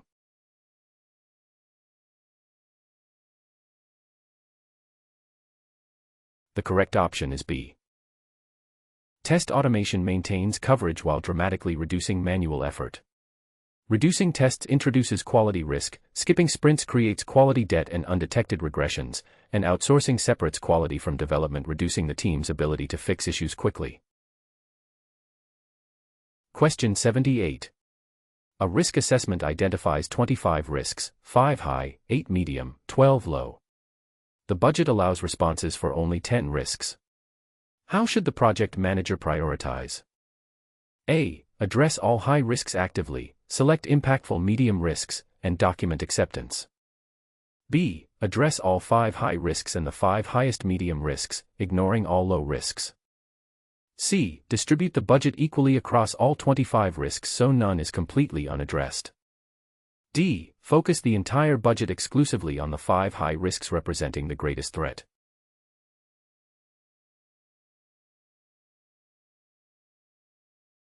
The correct option is A. Addressing high risks first, selecting medium risks, and documenting acceptance ensures comprehensive management within budget. Ignoring low risks entirely misses acceptance documentation, equal distribution dilutes effort, and spending everything on high risks wastes budget if some responses cost less than allocated. Question 79. A hybrid project finished 5% under budget but contingency was fully consumed, management reserve partially used, and 3 features were desk-op-ed. Which financial evaluation is most accurate? A. Under budget result masks problems. B. Reserves served their intended purpose. C. Scope reduction was financially sound. D. Excellent financial management demonstrated.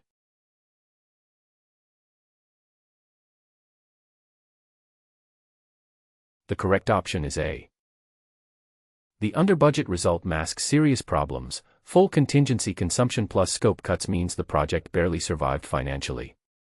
Celebrating under budget ignores how it was achieved. Reserves have a purpose but full depletion signals inadequate planning, and scope reduction indicates the budget was insufficient for full scope.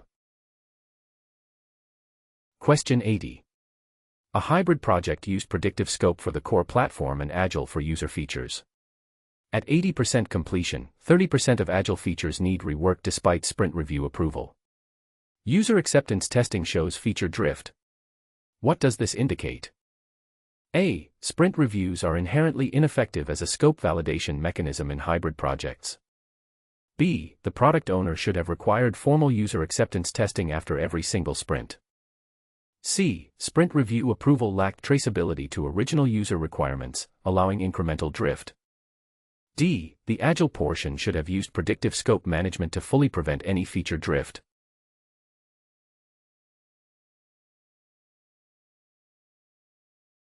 The correct option is C. Sprint review approval without requirements traceability allows drift to accumulate. Reviews are not inherently ineffective but need traceability. User acceptance testing after each sprint is impractical, and forcing predictive on Agile eliminates Agile benefits rather than fixing the traceability gap. Question 81. An empowered team member led testing for a critical module independently, achieving 95% scenario coverage. A post-release defect was found in the uncovered 5%. How should the project manager evaluate this? A. Acknowledge and learn collaboratively. B. Reduce their decision authority level. C. Accept the outcome without action. D. Require project manager approval going forward.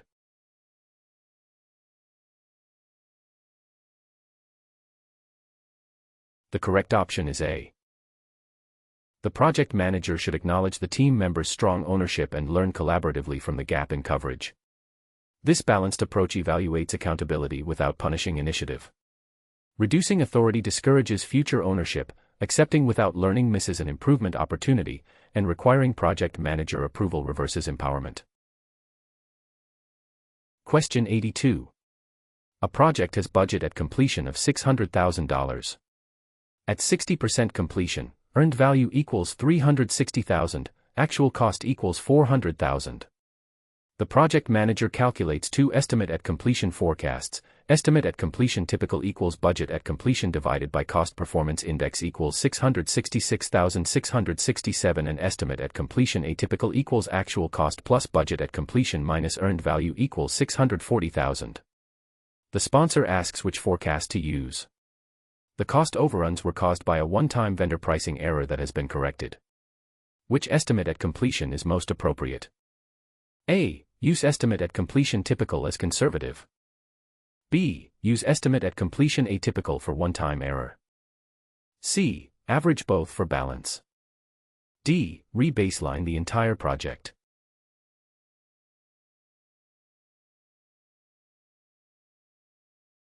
The correct option is B.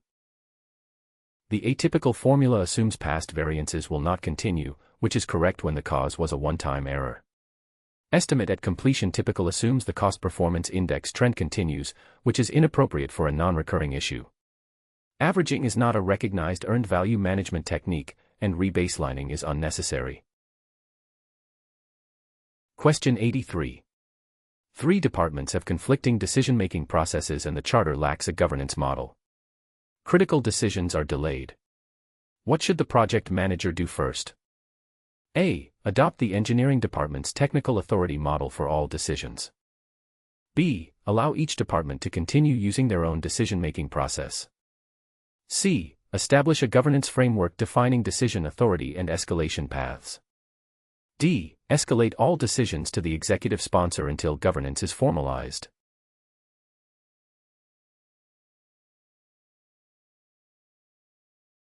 The correct option is C. Establishing a unified governance framework resolves conflicting decision processes and enables timely decisions. Adopting one department's model ignores others, escalating everything overburdens the sponsor, and separate processes perpetuate conflicts at integration points. Question 84. A project has a designated benefits owner who stopped attending sprint reviews after month 2 and has not updated the benefits dashboard since month 3. What does this disengagement indicate? A. Benefits are being realized automatically and no further involvement is needed. B. Benefits tracking is only meaningful at project closure and interim tracking is unnecessary. C. Benefits ownership was assigned but not maintained, creating an active tracking gap. D. The project manager should have been tracking benefits instead of the business unit.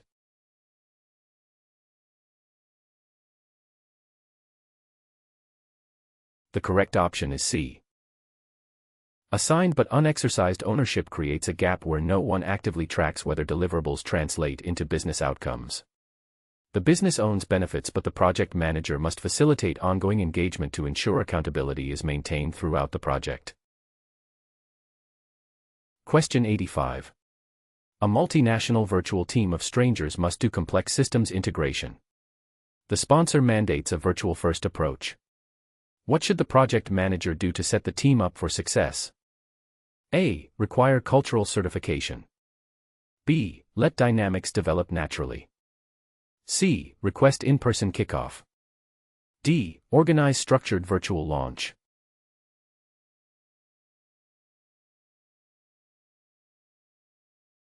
The correct option is D. Organizing a structured virtual launch with team-building activities and defined collaboration norms addresses virtual team needs effectively. Requesting in-person meetings contradicts the sponsor's directive. Allowing natural development is risky for strangers. Mandatory certification delays the project and may not address actual collaboration needs. Question 86. A project manager is managing resources across 2 agile teams sharing a common database administrator. Team A has a sprint goal requiring database schema changes on day 3 of a 10-day sprint. Team B needs the same database administrator for performance tuning on days 2 through 5. Neither task can be postponed without affecting sprint goals. What resource management approach should the project manager recommend? A. Analyze then negotiate. B. Reschedule dependent work. C. Prioritize Team A only. D. Split database administrator time equally.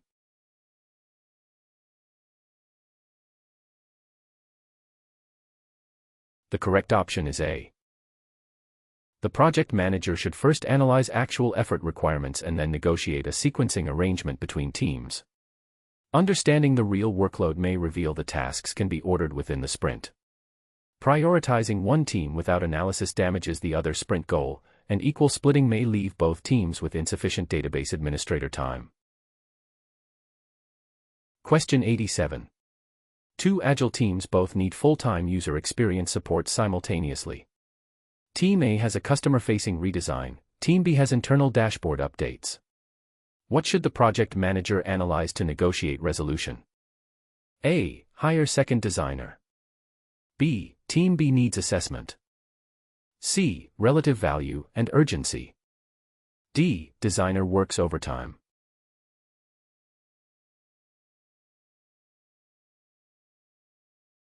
The correct option is C. Analyzing relative business value and urgency provides an objective basis for negotiating resource allocation. Overtime is unsustainable and may reduce quality. Dismissing user experience needs for internal work assumes lower standards. Hiring addresses future needs but does not solve the current sprint conflict. Question 88. A project implemented a new performance management system. Technical deployment was successful. 3 months later, analysis shows that only 30% of managers used the new system, 70% reverted to the old process. The project team provided training and documentation. Interviews reveal managers feel the new system is more time-consuming and does not align with their existing management style. Which evaluation is most accurate?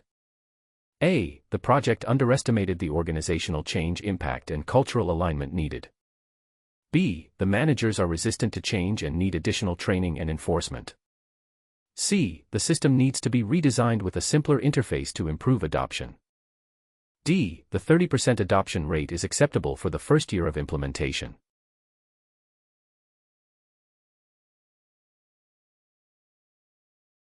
The correct option is A. Low adoption despite training indicates a cultural mismatch that was not addressed in the change management approach. Interface redesign assumes a technical problem when the issue is cultural, and blaming managers ignores legitimate concerns about workflow alignment. Question 89. Department heads disagree on project scope and timeline while the sponsor is unavailable. What should the project manager do first? A. Create separate plans per group. B. Facilitate alignment workshop. C. Escalate the issue to the sponsor. D. Proceed per the project charter.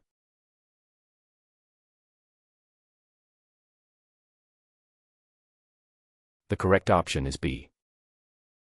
Facilitating a vision alignment workshop builds shared understanding among stakeholders proactively. Escalating delays progress when the sponsor is unavailable, separate plans fragment the vision, and proceeding without alignment risks costly rework. Question 90. A project manager takes over a struggling project. The previous project manager was terminated for consistently missing deadlines. The team is demoralized, and stakeholder confidence is low. The project is 3 months behind schedule with 12 months remaining. The sponsor expects the new project manager to restore credibility quickly. What should the new project manager do first? A. Revise schedule immediately. B. Audit all project artifacts. C. Meet individually with team. D. Replace underperforming members.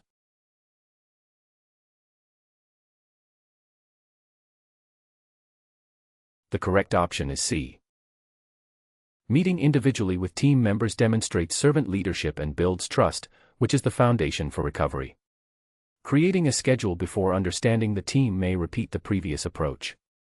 A formal audit focuses on artifacts rather than people. Replacing team members is premature and further demoralizes the group. Question 91. Structural and electrical teams design conflicting floor layouts, each following approved specs but interpreting client requirements differently. What is the primary conflict source? A. Insufficient project manager oversight. B. Ambiguous client requirements.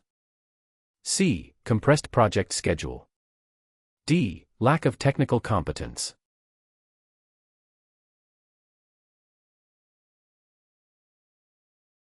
The correct option is B. Ambiguous requirements allowed multiple valid interpretations, which is the root cause when both teams follow approved specifications but reach different conclusions. Blaming competence is unsupported since both teams followed specs. Schedule compression may contribute but is not the primary source. Oversight is a contributing factor, not the fundamental cause. Question 92. Two senior engineers argue personally about a technical approach during a status meeting, making others uncomfortable. What should the project manager do first? A. Report the conflict to managers. B. De-escalate and schedule review. C. Have the team vote on approach. D. Decide the technology unilaterally.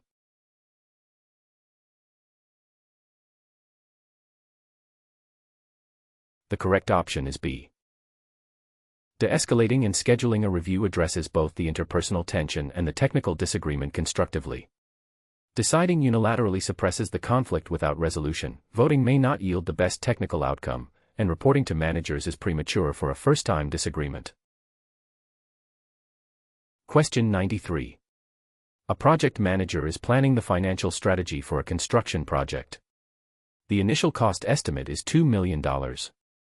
Risk analysis identified potential weather delays, material price fluctuations, and subcontractor availability issues.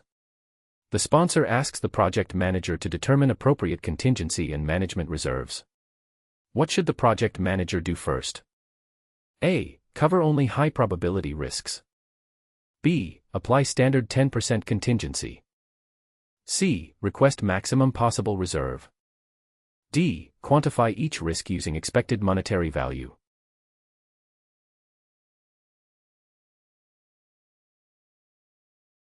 The correct option is D. Quantifying each risk using expected monetary value ensures reserves are proportional to actual risk exposure.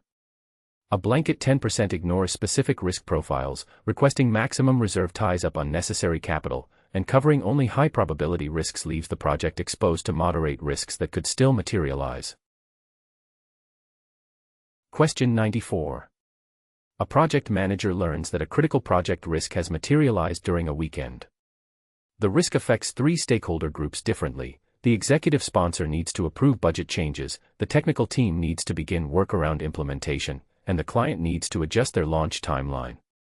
It is Sunday evening and the project manager must communicate before Monday morning. What should the project manager do? A. Contact each group separately. B. Send one comprehensive email. C. Contact technical team only. D. Wait until Monday morning.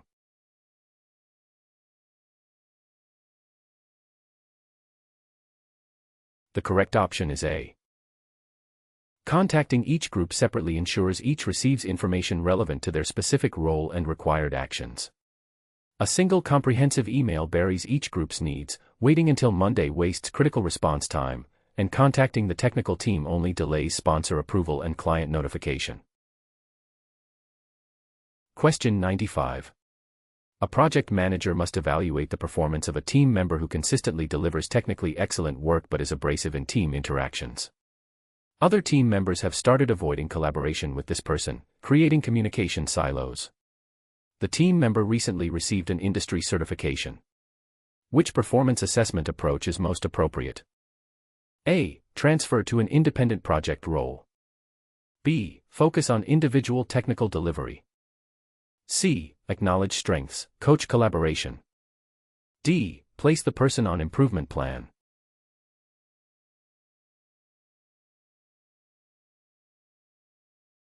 The correct option is C.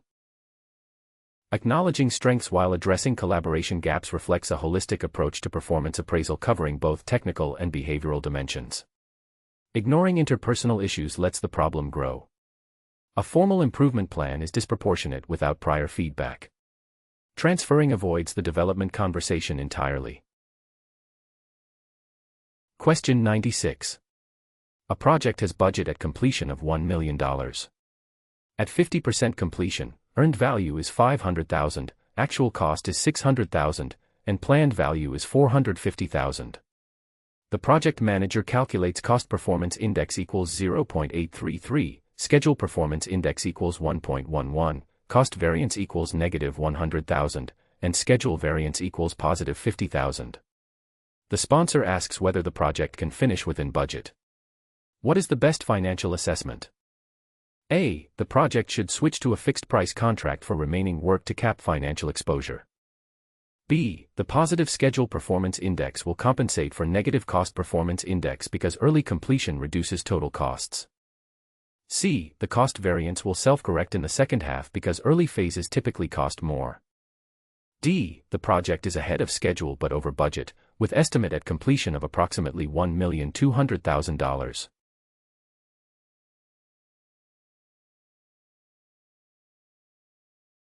The correct option is D. Estimate at completion equals budget at completion divided by cost performance index equals 1 million divided by 0.833 equals approximately 1,200,000. Being ahead of schedule does not fix cost overruns since cost performance index and schedule performance index are independent measures. Self-correction is unsupported by data, and switching to fixed price does not change existing cost performance. Question 97. A quiet junior developer with high code quality rarely speaks in ceremonies and is being excluded from decisions. What should the Scrum Master do first? A. Assign facilitator role. B. Address team publicly. C. Hold private one-on-one. D. Report to functional manager.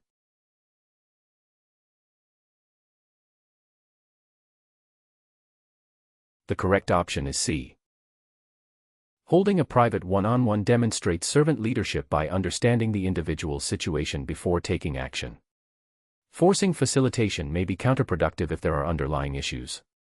Public addressing could embarrass the developer. Reporting to management bypasses the Scrum Master's direct responsibility. Question 98.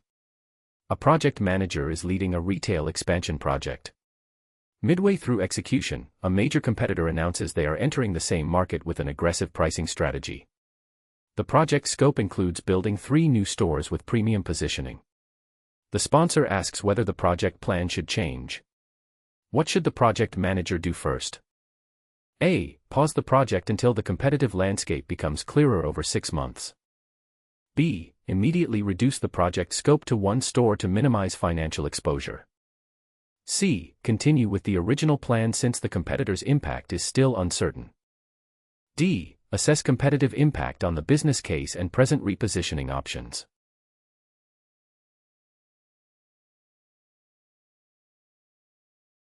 The correct option is D. Impact assessment with options enables informed decisions about scope and positioning. Ignoring the change risks building stores that cannot compete, immediate reduction may be premature without analysis, and pausing wastes time while potentially forfeiting market position. Question 99. An agile team completes a user story but the product owner rejects it during the sprint review, stating it does not match what they needed. The developer shows the code meets the documented acceptance criteria. This has happened 3 times in 2 sprints. What is the root cause? A. The product owner is changing requirements during sprint review rather than during backlog refinement. B. The definition of done is too lenient, allowing incomplete stories to pass technical quality checks. C. The development team is not communicating with the product owner during the sprint to clarify needs.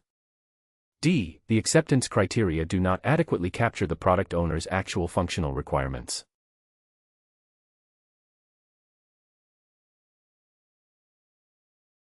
The correct option is D. The acceptance criteria do not adequately capture the product owner's actual functional requirements, which is why stories pass technically but fail at review. Changing requirements at review may occur but the pattern is criteria not capturing needs. The definition of done governs technical completeness, not requirement accuracy. Question 100. A new Scrum Master from a traditional project manager background assigns tasks, creates detailed plans, and reports for the team. The team is compliant but disengaged. What feedback is most effective? A. Clear task assignments are working well and this structured approach should continue. B. Directive behaviors undermine team self-organization and should shift toward facilitation. C. Focus exclusively on removing impediments and stop attending any team ceremonies. D. Reduce involvement entirely and let the team learn through trial and error.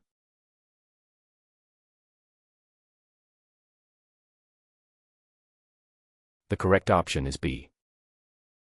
The feedback addresses the core issue, directive behaviors that undermine self-organization. Servant leadership means facilitating rather than directing. Complete withdrawal provides no guidance. Validating directive behavior perpetuates the problem. Limiting the role to impediment removal only is too narrow for effective Scrum Master support. Question 101. A project has budget at completion of $1 million. At 70% planned completion, planned value equals $700,000, earned value equals $630,000, actual cost equals $680,000. The sponsor asks for the variance at completion. What is the variance at completion and recommended action? A. Variance at completion is negative $50,000 calculated as earned value minus actual cost as a moderate overrun. B. Variance at completion is positive $80,000 indicating the project will finish under budget with no action needed. C. Variance at completion cannot be determined until the project is complete because it requires actual final cost data. D. Variance at completion is approximately negative $80,000 indicating the project will exceed budget at current cost performance index.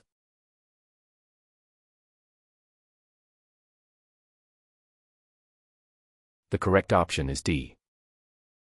Variance at completion is approximately negative $80,000, cost performance index equals 0.926, estimate at completion equals budget at completion divided by cost performance index equals 1,079,914. Variance at completion equals budget at completion minus estimate at completion equals negative 79,914, indicating a budget overrun at current cost performance index. The positive variance at completion option uses incorrect math. Earned value minus actual cost is cost variance, not variance at completion, and variance at completion can be forecasted without requiring actual final cost. Question 102. A hybrid project used critical path method for infrastructure and story points for application development. At midpoint, infrastructure is 3 weeks behind critical path, but the Agile team is 2 sprints ahead of their roadmap. The project manager reports status as on track by averaging the two. Which evaluation is most accurate? A. Averaging predictive and Agile performance masks the critical path delay threatening the deadline. B. The project is genuinely on track because Agile advance compensates for infrastructure delay. C. Both measures are equally important and averaging provides the most balanced project view. D. Schedule should only be measured by the critical path method since it determines end date.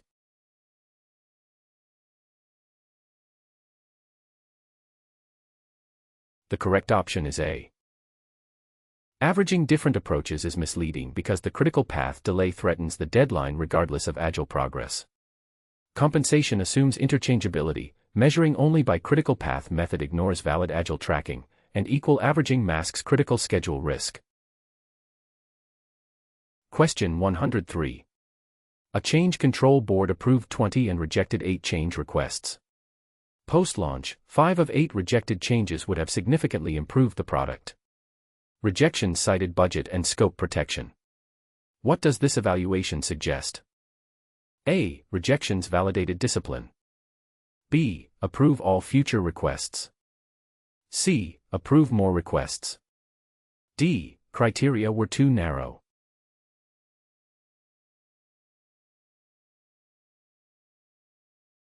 The correct option is D.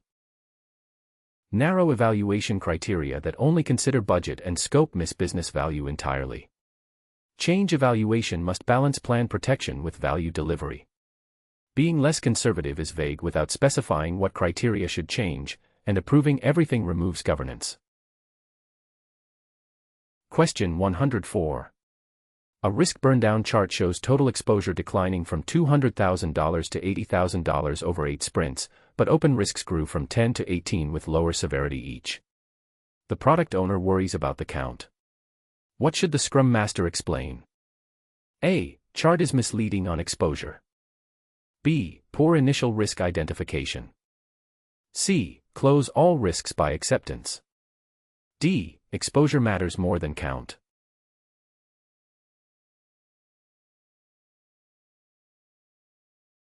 The correct option is D. Risk exposure accounting for probability and impact matters more than raw count. Decreasing exposure with more granular risks shows effective risk decomposition. Replacing the chart discards valuable data, and accepting all risks to reduce count is irresponsible management. Question 105. A Scrum Master manages 2 Agile teams working on related products. Team A has deep expertise in back-end services but weak front-end skills. Team B has strong front-end developers but struggles with back-end complexity. Both teams frequently block each other at integration points. The organization is considering 3 restructuring options.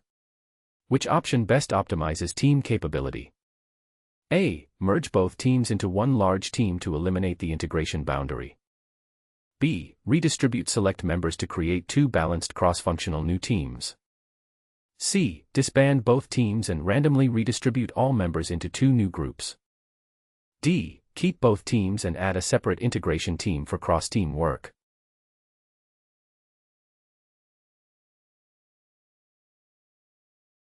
The correct option is B. Strategic redistribution creates cross-functional teams that can deliver independently, reducing integration dependencies. An integration team adds overhead without solving the root cause. 14 members exceeds optimal team size. Random redistribution ignores existing skills and working relationships. Question 106. An Agile team receives a request from the product owner to completely redesign the user interface midway through the release cycle. The redesign would affect 70% of completed user stories. The product owner says user feedback clearly shows the current design is confusing. The team has 6 sprints remaining. What should the Scrum Master facilitate? A. Assess the redesign scope collaboratively and propose a phased approach within remaining sprints. B. Escalate the decision to the steering committee since the rework scope is excessive. C. Accept the redesign immediately because Agile embraces change at all times unconditionally. D. Reject the redesign since it would invalidate work from previous completed sprints.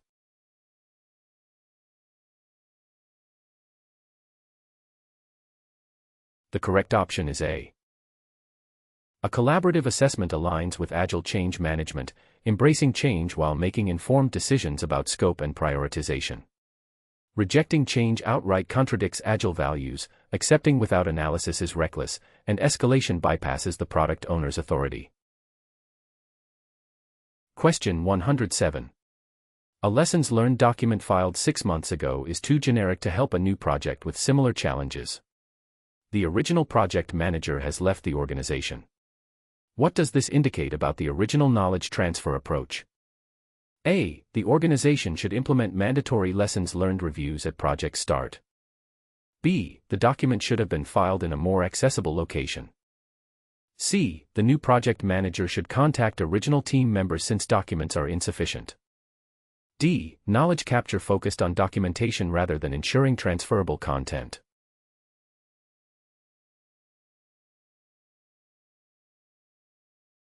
The correct option is D. A filed but non-actionable document indicates the capture approach was insufficient, focusing on the act of documentation rather than producing transferable, actionable content. Accessibility is not the issue since the content itself is too generic. Contacting former members is a workaround. A mandatory review process does not fix the original capture quality. Question 108. A self-organizing team adopted complex custom tools that boost productivity but triple new member onboarding time compared to other teams.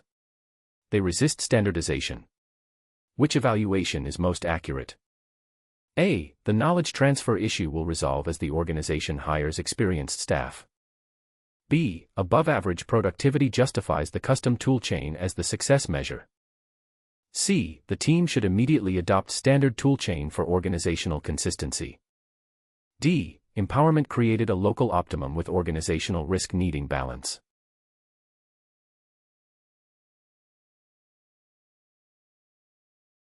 The correct option is D. Empowerment must be balanced with organizational needs. A local optimum that triples onboarding time creates sustainability risk, and the best approach is collaborative, not mandated. Productivity alone ignores the knowledge transfer burden. Forcing immediate standardization violates empowerment principles. Hoping the issue resolves itself is unrealistic. Question 109. A project manager is leading a hybrid team with members from 5 countries. During a sprint review, a team member from a hierarchical culture remains silent when the project manager asks for feedback, but later sends detailed concerns via private email. Another team member from a direct communication culture openly criticizes decisions during meetings. Both approaches are creating tension. Which leadership approach best addresses this situation? A. Create multiple feedback channels. B. Require written feedback only. C. Assign regional cultural liaisons. D. Mandate direct meeting feedback.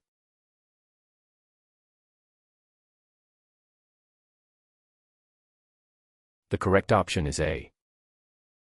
Creating multiple feedback channels respects cultural diversity while ensuring all voices are heard. Written-only feedback limits spontaneous collaboration. Mandating direct feedback ignores that some cultures view direct criticism of authority as inappropriate. Cultural liaisons may filter or distort individual perspectives. Question 110. A mid-level manager whose department is significantly affected was excluded from the stakeholder register while on leave. They returned and are now openly critical. What should the project manager do first? A. Meet to assess their concerns. B. Add as low-priority stakeholder. C. Invite to steering committee. D. Escalate through chain of command.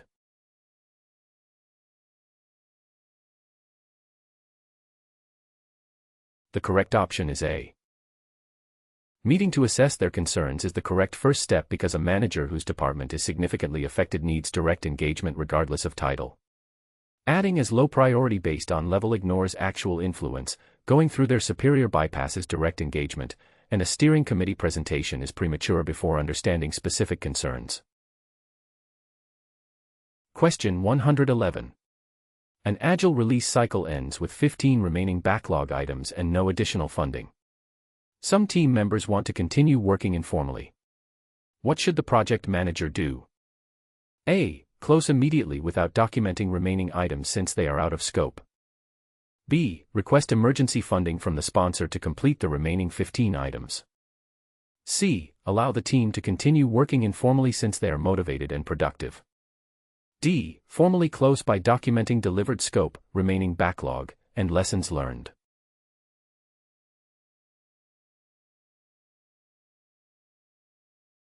The correct option is D. Formally closing by documenting delivered scope, remaining backlog, and lessons learned ensures knowledge transfer and supports future decision-making. Informal continuation creates unmanaged work without governance, and closing without documentation loses valuable information for future planning.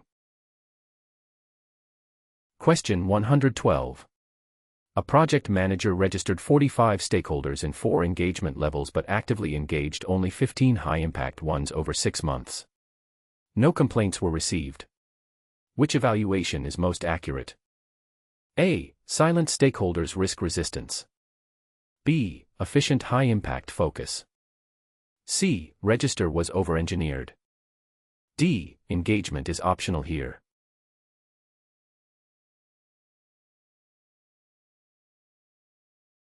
The correct option is A.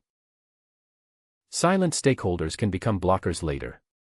Focusing only on high impact neglects the ripple effect of broader disengagement, reducing the register eliminates awareness rather than solving the gap, and engagement is not optional but a core project management process. Question 113. An agile team is building a customer portal. After 8 sprints, the product owner realizes that the team has built an elaborate admin dashboard that was low priority on the original roadmap. Investigation reveals that the developers found the admin features technically interesting and kept pulling them into sprints. The customer-facing features that generate revenue are behind schedule. What process failure does this represent? A. The project lacked a formal change control process to prevent any unauthorized scope additions. B. The sprint retrospectives were ineffective at detecting scope deviation over 8 consecutive sprints. C. The product owner was absent from sprint planning, allowing developers to self-select priorities. D. The team prioritized technical interest over business value, violating urgent value delivery principles.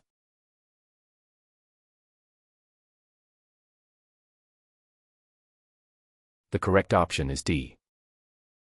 When the team prioritizes technical interest over revenue-generating features, value delivery suffers directly.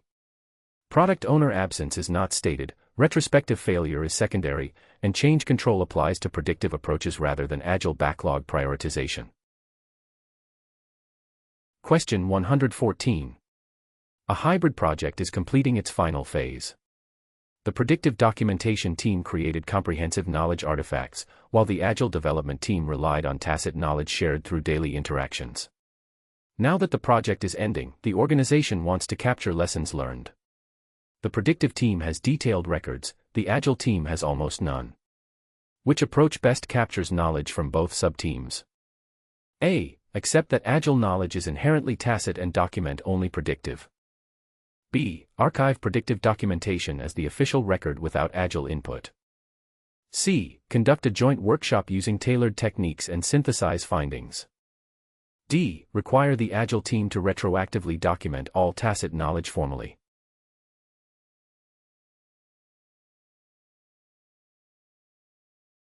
The correct option is C.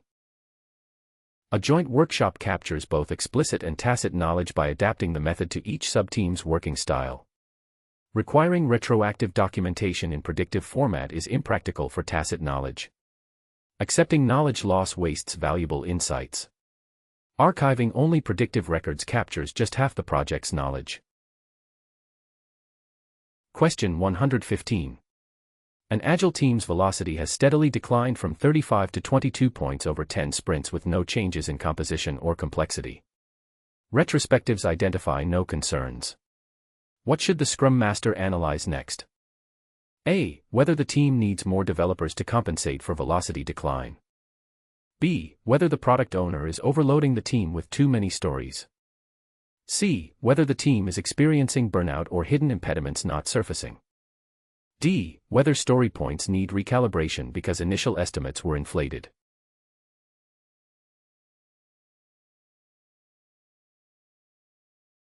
The correct option is C. A steady decline over 10 sprints with nothing surfacing in retros suggests deeper issues like burnout, morale, or hidden impediments. Sprint overload would show as incomplete stories, not velocity decline. Recalibration would show sudden jumps, not gradual decline.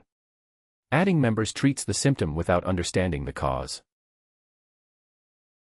Question 116. A directive project manager leads 15 experienced professionals who have worked together for 2 years. 3 senior members submit transfer requests citing micromanagement. What does this indicate? A. The leadership style does not match team maturity and needs delegation. B. Compliance requirements create excessive workload that demotivates the team. C. Senior members lack commitment and should be replaced with dedicated staff. D. The team needs clearer role definitions and more structured work breakdown.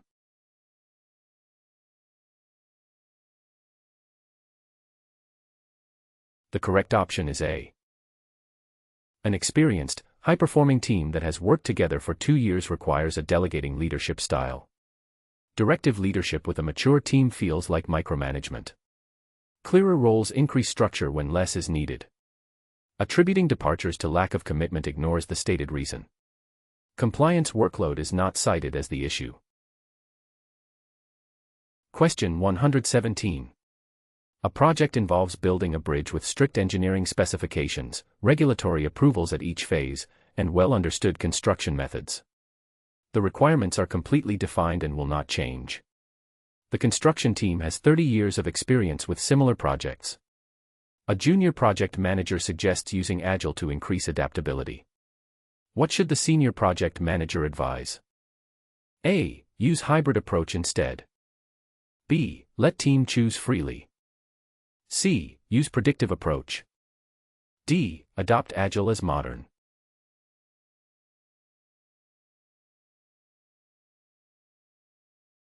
The correct option is C. Stable requirements, sequential regulatory phase gates, proven methods, and an experienced team are ideal characteristics for predictive methodology. Agile for innovation ignores the project's characteristics, and hybrid adds unnecessary complexity to a well-defined project. Question 118. A project manager is leading a software deployment project using a predictive approach. The project has delivered 3 of 5 planned modules, but the business sponsor reports that competitors have launched a similar product. The remaining 2 modules are scheduled for delivery at the end of the project. The sponsor asks how to get value to market faster. What should the project manager do first? A. Accelerate remaining modules by adding resources and compressing the project schedule. B. Request the sponsor to revise the business case before taking any corrective action. C. Continue with the original plan since mid-project delivery changes introduce unnecessary risk. D. Evaluate whether completed modules can be released incrementally to deliver value immediately.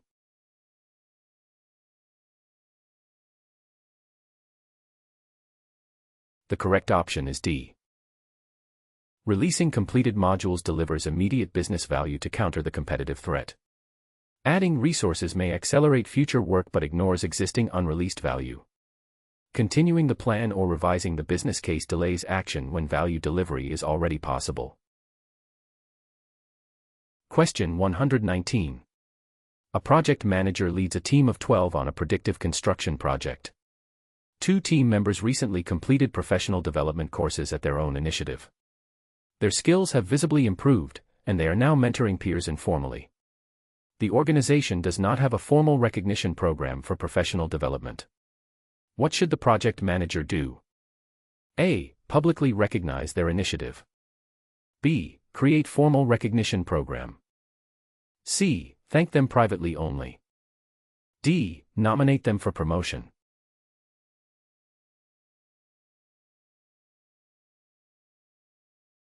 The correct option is A. Publicly recognizing their initiative during a team meeting validates the behavior the project manager wants to encourage and supports team member growth. Creating a formal program is beyond the project manager's authority. Promotion nominations exceed the project manager's role. Avoiding public recognition misses the opportunity to inspire similar initiative in others. Question 120.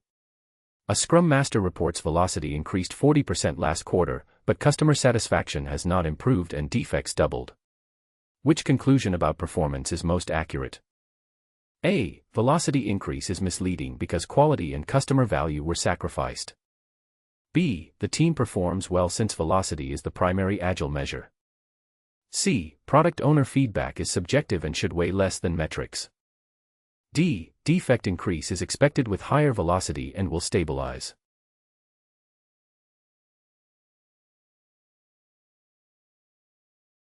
The correct option is A.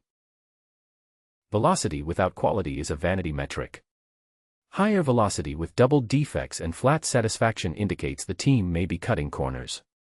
Accepting velocity alone ignores value delivery. Expecting natural stabilization is optimistic without intervention. Dismissing customer feedback contradicts the focus on value principle. Question 121. A customer relationship management implementation has 3 projected benefits: reduced response time, improved retention, and cross-selling growth. The sponsor wants to ensure these benefits are realized. What should the project manager do first? A. Delegate benefits tracking to the business analysis team for ongoing monitoring. B. Include the 3 benefits as success criteria measured only at closure. C. Add the benefits to the project charter and review at committee meetings. D. Establish a measurement system with baselines, targets, and benefit owners.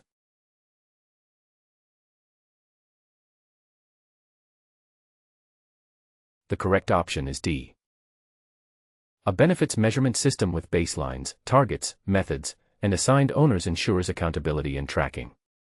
Measuring only at closure is too late to course correct, and delegating entirely removes project accountability for benefits realization. Question 122. The Project Management Office mandates predictive methodology for all projects. A new innovation project has unclear requirements and emerging technology. Customer needs are still being discovered. What should the project manager analyze? A. Use Agile informally underneath. B. Request methodology exception. C. Compress predictive phases. D. Classify as research project.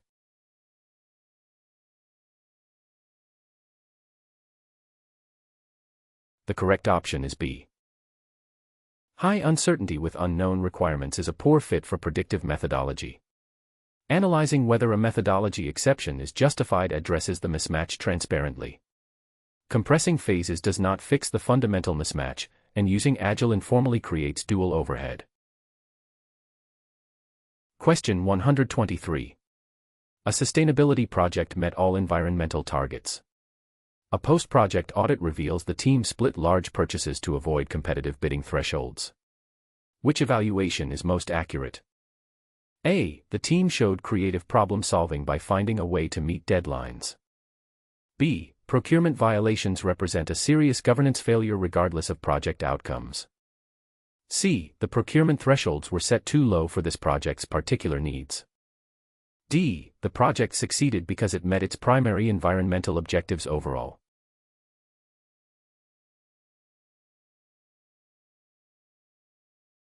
The correct option is B. Purchase splitting to avoid competitive bidding is a well-known compliance violation. Circumventing financial controls creates organizational risk regardless of project outcomes. Primary objectives do not override financial compliance obligations. Question 124. Internal defects per sprint dropped from 15 to 5, but customer-reported issues rose from 2 to 8 per release. Quality and velocity are stable. What most likely explains this divergence? A. Relaxed testing leaking defects. B. Duplicate tracking discrepancies. C. Unexpected customer usage patterns. D. Increased product complexity only.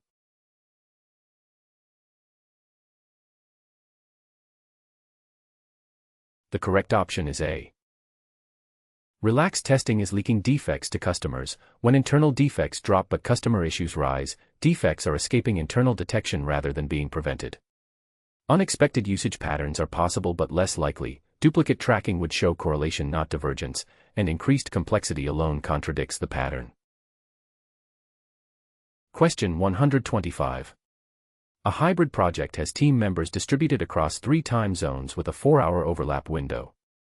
The team uses asynchronous communication for most work and synchronous meetings during the overlap. After 4 months, the project manager notices that the team members in the smallest time zone group consistently feel excluded from decisions made during the overlap window by the larger groups. What is the most likely cause? A. Asynchronous tools insufficient. B. Decision authority undefined. C. Overlap favors larger groups. D. Smallest group lacks skills.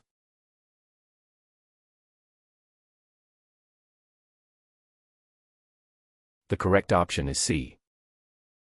Synchronous meetings during the overlap window naturally favor larger groups, creating an unintentional participation imbalance.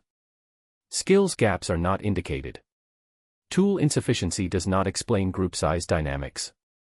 While authority clarity could help, the root cause is the structural imbalance in synchronous participation. Question 126. A new regulation requires real-time transaction monitoring for fintech within 18 months, affecting 40% of features. The product owner wants to defer analysis. What risk does this create? A. Architectural incompatibility risk. B. No significant project risk exists. C. Regulatory fines can be budgeted. D. Team may need overtime later.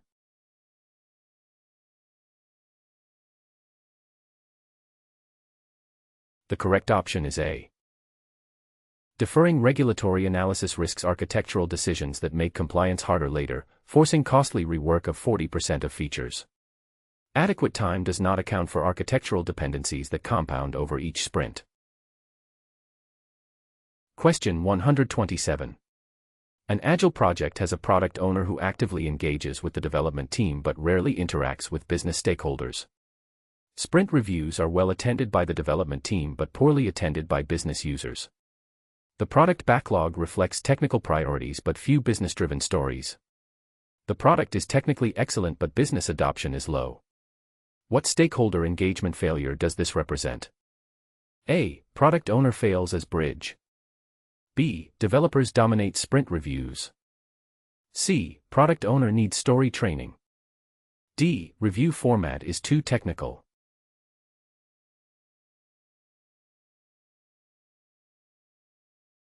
The correct option is A.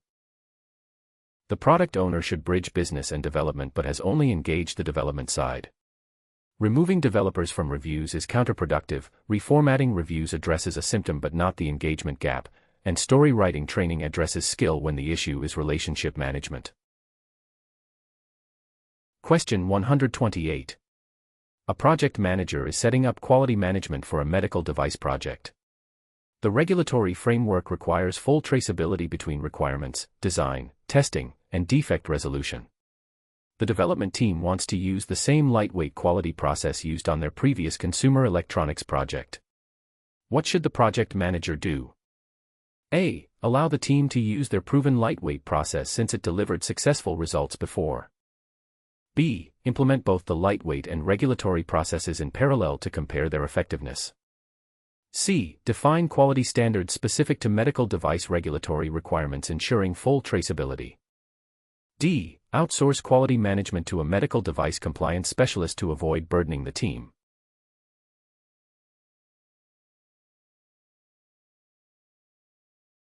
The correct option is C.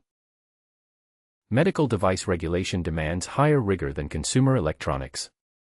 Past process was designed for different requirements, parallel processes waste resources, and outsourcing removes quality ownership from the team actually building the product. Question 129. A project governance audit reveals the following: the steering committee has met 12 times in 12 months. 8 meetings had a quorum. Decisions were documented for all meetings. However, follow-up reviews show that 40% of steering committee decisions were not implemented by the project team. The project manager says the decisions were sometimes impractical given project realities. Which evaluation is most accurate? A. Governance is effective. B. Project manager failed. C. Implementation gap exists.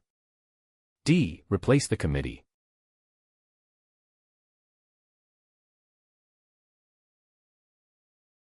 The correct option is C. A 40% non-implementation rate indicates a structural gap between decision-making and execution. Regular documented meetings are necessary but insufficient. Effective governance requires decisions that are both informed by project realities and actually carried out. Question 130. A vendor requests a 12% price increase citing higher labor costs. The contract has an annual adjustment clause tied to a published index showing 4%.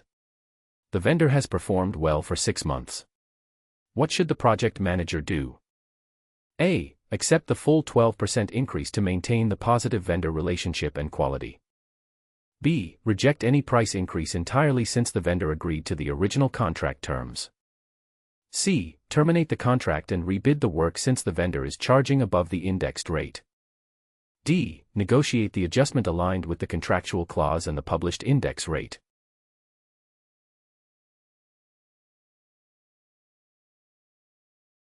The correct option is D. The contractual clause provides the framework, and 4% is justified by the index. Accepting 12% ignores the contractual mechanism, rejecting all increases ignores the valid clause, and termination is extreme when the vendor has been performing well. Question 131. An agile product team releases features bi-weekly. Metrics show that the time from feature conception to customer delivery averages 12 weeks despite 2-week sprints. Analysis reveals features spend 6 weeks in the backlog before entering a sprint, 2 weeks in development, and 4 weeks in a staging environment awaiting release approval. What should the team analyze to improve time to value? A. Shorten sprint duration. B. Reduce release approval bottleneck. C. Improve backlog refinement. D. Increase developer capacity.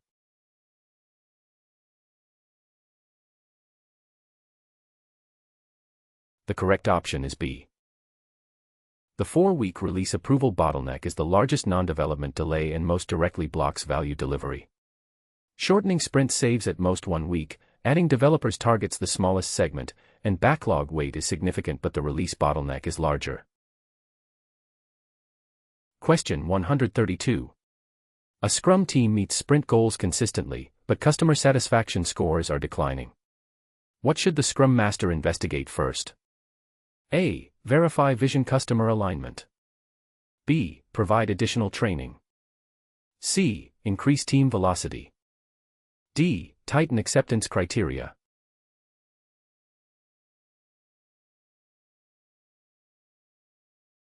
The correct option is A. Verifying vision customer alignment addresses the disconnect between meeting sprint goals and declining satisfaction. Increasing velocity delivers more of the wrong thing faster. Tightening criteria addresses quality, not direction. Additional training assumes a skill problem when evidence points to a vision issue. Question 133. A project manager negotiated a 10% discount but the vendor then reduced the assigned team from 5 to 3 specialists. Quality and timeline targets remain unchanged. Delays are now likely. Which evaluation of the negotiation is most accurate? A. The negotiation was successful because the cost reduction target was achieved. B. The vendor team reduction is a separate issue for contract enforcement. C. The negotiation failed to protect project interests despite cost reduction. D. The project manager should renegotiate upward to restore the original team size.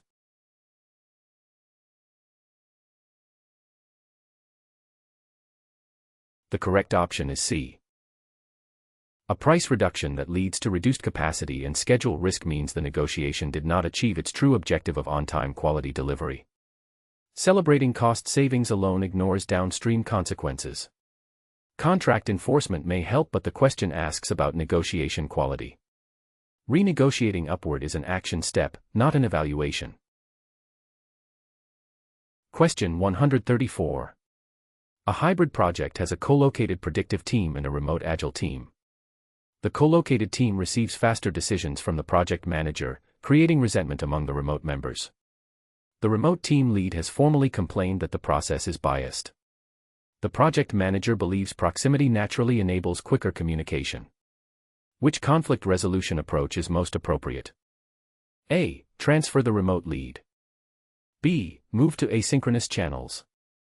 C. Establish equitable protocol. D. Encourage office visits.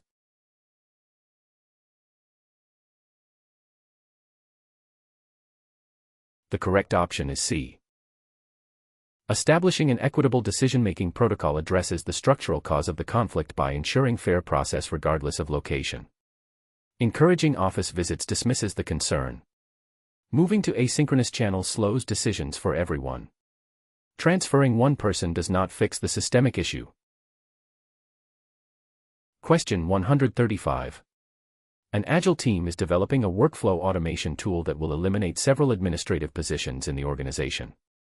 The affected employees have been cooperative during requirements gathering, but recently they have started providing incomplete or contradictory requirements. Sprint velocity has dropped due to rework from unclear requirements. What organizational change factor is most likely causing this? A. Passive resistance from employees. B. Poorly structured requirements process. C. Team lacks domain expertise. D. Genuinely complex workflow domain.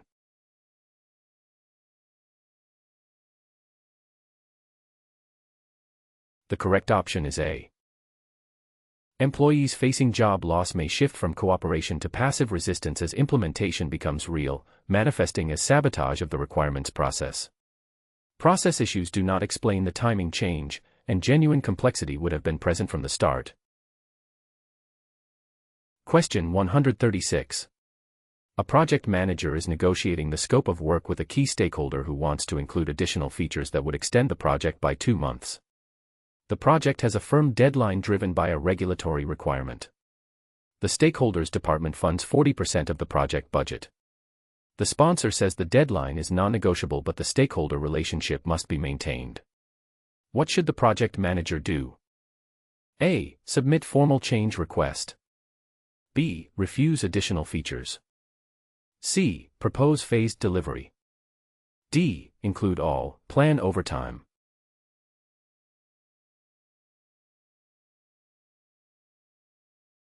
The correct option is C.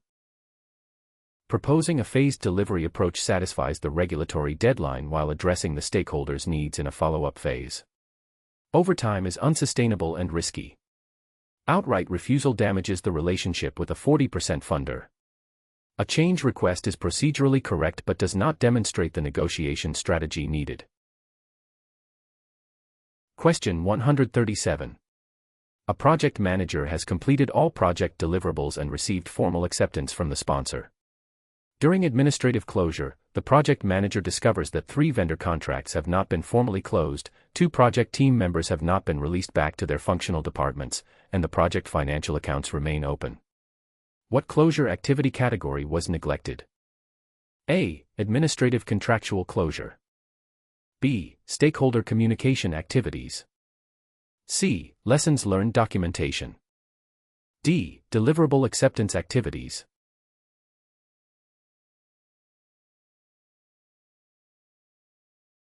The correct option is A. Open contracts, unreleased resources, and active financial accounts indicate administrative closure was not performed. Deliverable acceptance was already completed, the gaps are specifically contractual and administrative wrap-up activities that follow deliverable sign-off.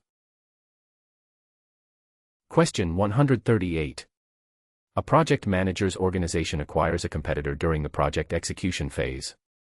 The acquisition means the project's deliverable will need to serve both the original and acquired customer bases, potentially doubling the user count. The current architecture was designed for the original customer base only. The sponsor says to continue with the original plan for now. What should the project manager do? A. Add low-priority risk item. B. Document risk and present options. C. Immediately redesign architecture. D. Follow sponsor's direction.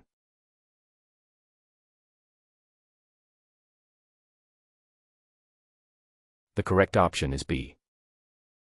The project manager must inform the sponsor of the scalability risk even if the sponsor initially wants to continue. Simply following direction fails the duty to provide informed analysis. Immediate redesign bypasses governance, and low-priority treatment underestimates a critical architectural limitation. Question 139. A key stakeholder attends every sprint review but provides no feedback during the session. They consistently send detailed, actionable feedback via email 3 days later, making mid-sprint incorporation difficult. What should the Scrum Master analyze? A. Whether the stakeholder should be removed from review since they do not participate actively. B. Whether the stakeholder's processing style requires an alternative mechanism within the planning window. C. Whether the delayed email feedback signals insufficient commitment to the overall project goals. D. Whether the sprint review format is too intimidating for this stakeholder to share openly.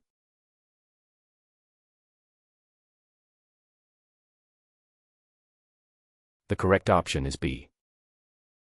This stakeholder provides valuable input but needs a different mechanism to align timing with the sprint planning window. Removing them loses valuable feedback, assuming intimidation may be accurate but does not address timing, and questioning commitment is unfounded given consistent detailed feedback. Question 140. A project delivered an employee training platform. The business case projected 40% reduction in onboarding time. Post-project measurements show only a 10% reduction after 6 months. Investigation reveals that the platform works well but managers are not requiring new hires to use it, continuing to rely on informal mentoring. Which evaluation best explains the benefits gap? A. Missing change management plan. B. Target was unrealistic overall. C. Managers needed platform training. D. Platform needs more features.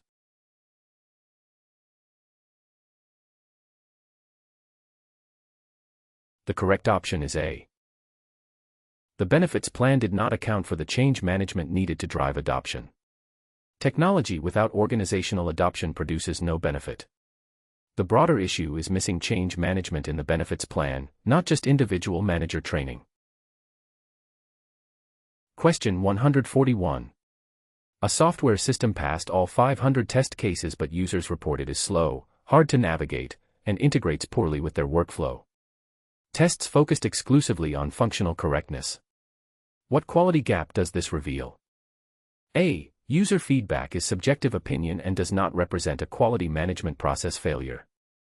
B. Quality plans should not include test cases and should focus only on process quality instead.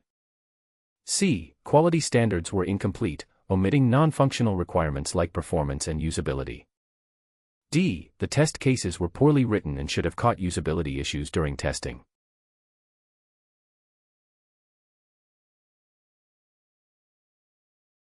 The correct option is C.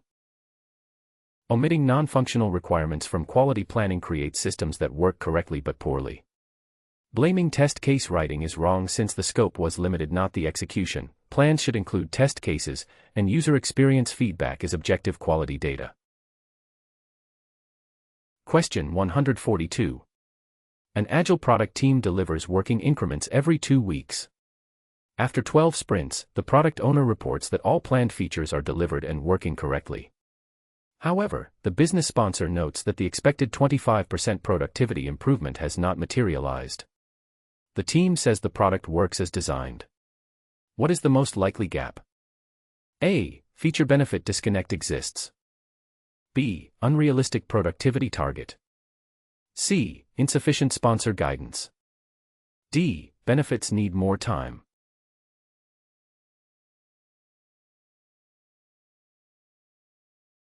The correct option is A. The team focused on feature delivery without connecting features to the underlying business benefit. Building all planned features without mapping them to outcomes creates a completeness illusion where technical success does not translate to business value. Question 143. A project manager is starting a new software development project. The customer has provided a detailed requirements document with 200 specific requirements. The customer expects all requirements delivered as specified with minimal changes. The development team is experienced in agile practices. The customer has limited availability for ongoing collaboration. What methodology should the project manager recommend? A. Pure agile with 2-week sprints since the development team is experienced in agile methodology. B. Extreme programming with daily customer interaction to ensure continuous alignment with expectations. C. A hybrid approach combining predictive planning phases with agile execution sprints throughout. D. A predictive approach since requirements are detailed, stable, and the customer expects fixed delivery.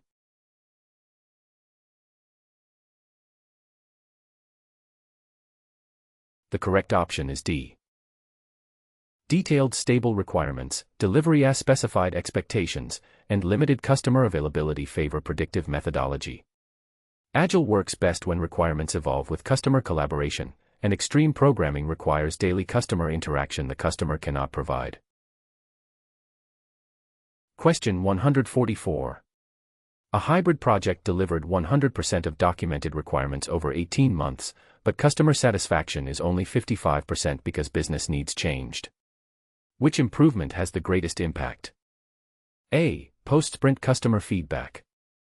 B. More thorough upfront gathering. C. Shorter sprint iterations. D. Periodic requirements revalidation.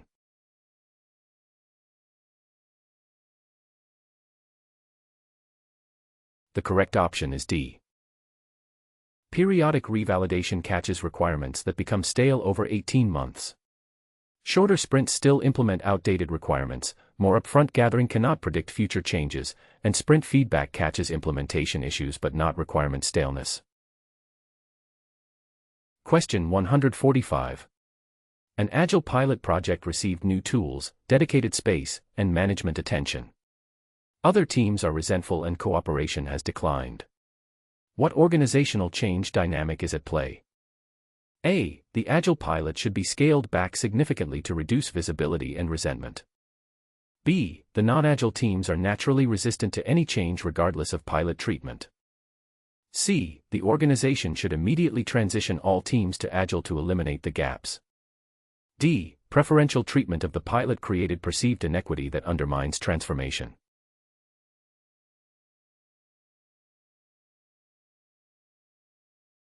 The correct option is D. Perceived inequity creates resistance to the very transformation the pilot is meant to support. Attributing resentment to natural resistance ignores the specific trigger, and scaling back abandons a successful pilot instead of addressing the equity concern. Question 146. An Agile project has a fixed annual budget. After 6 months and 12 sprints, the team has spent 60% of the budget but delivered only 45% of the planned features. The burn rate has been consistent. The product owner says the remaining features are all high priority. What financial analysis should the project manager perform? A. Calculate projected total cost at the current rate and present trade-off options to the sponsor. B. Continue at the current pace since the remaining 40% of the budget could be sufficient. C. Immediately reduce team size to lower the burn rate and extend the remaining budget duration. D. Switch to a predictive approach for the remaining features to gain better overall cost control.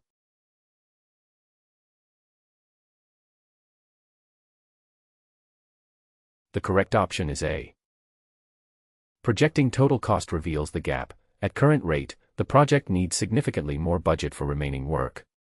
Cutting team size extends budget but reduces velocity. Continuing without analysis risks budget exhaustion, and switching methodology creates transition overhead. Question 147. A project manager is developing the work breakdown structure for a data center migration. The sponsor has approved the scope statement, but the technical lead argues that several implied requirements are not explicitly documented.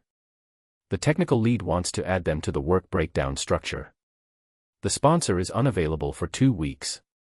What should the project manager do first? A. Document the implied requirements with traceability and include them pending formal sponsor approval. B. Pause work breakdown structure development entirely until the sponsor returns to approve the additional implied requirements. C. Add the implied requirements to the work breakdown structure based solely on the technical lead's domain expertise. D. Exclude implied requirements since only explicitly documented scope should be decomposed in the work breakdown structure.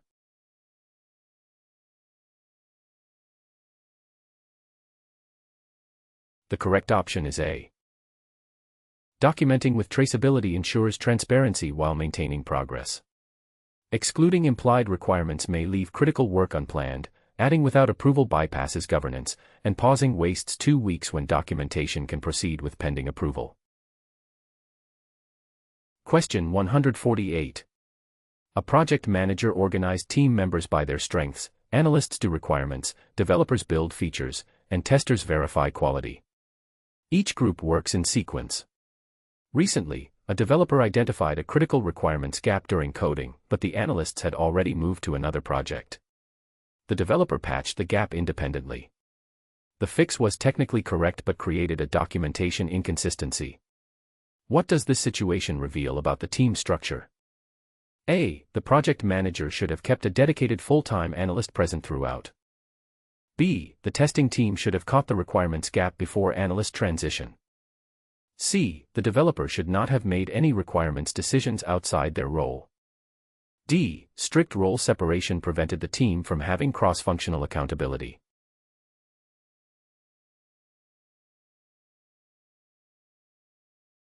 The correct option is D. Strict role separation prevented cross-functional accountability, meaning no one could handle emerging requirements when analysts left. Blaming the developer discourages initiative. Testing catches defects, not requirements gaps. A full-time analyst addresses the symptom, not the structural rigidity that caused the problem.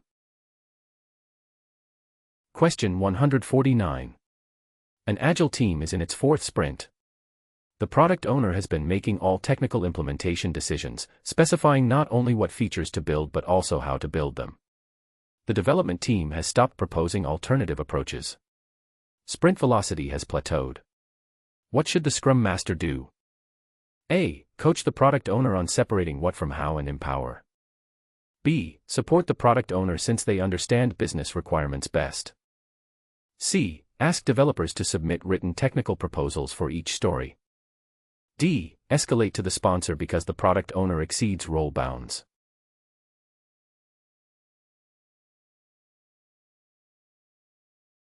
The correct option is A. Coaching the product owner to define the what while the development team decides the how empowers the team with decision-making authority. Supporting overreach perpetuates the problem. Escalation is premature before coaching. Written proposals add bureaucracy instead of addressing the authority dynamic. Question 150. An agile team reprioritized the backlog every sprint for 12 sprints. The result is many partial features but no complete end-to-end workflow. What change management approach failed? A. Agile is inherently poor at delivering complete features because continuous change prevents focus. B. The stakeholders provided too many change requests and should be limited to one per sprint. C. The product owner did not prioritize correctly and should be replaced with a better candidate. D. The team responded to every change without evaluating its contribution to complete functionality.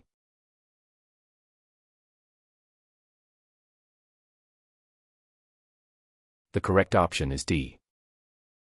Responsiveness without coherent direction produces incomplete functionality. Agile delivers complete increments by design. This is a practice failure, not a methodology failure. Replacing the product owner changes the person but not the underlying process problem. Question 151. An agile product owner frequently changes sprint priorities based on the most recent customer complaint. This results in the team starting but not finishing stories, creating a growing inventory of work in progress. The team's cycle time has tripled. The product owner believes they are being responsive to customers. What change management pattern should the Scrum Master identify? A. The product owner is applying agile responsiveness correctly and the team needs to accelerate. B. The team should ignore all mid-sprint priority changes and only accept work during planning. C. Customer complaints should be filtered through a dedicated support team before any escalation. D. The product owner confuses reactive firefighting with strategic responsiveness to customer needs.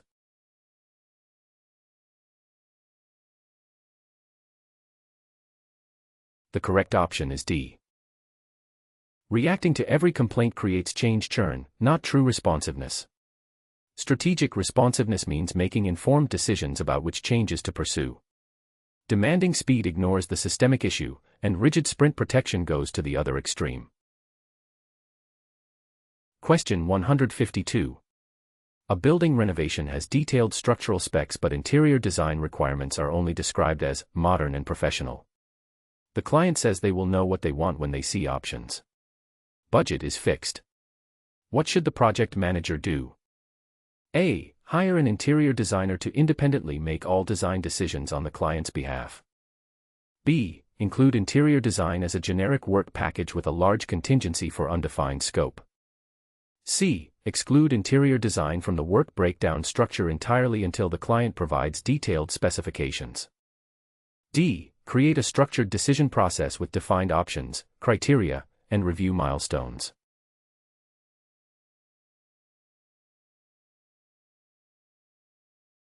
The correct option is D. Creating a structured decision process with defined options, criteria, and review milestones supports progressive elaboration within the fixed budget.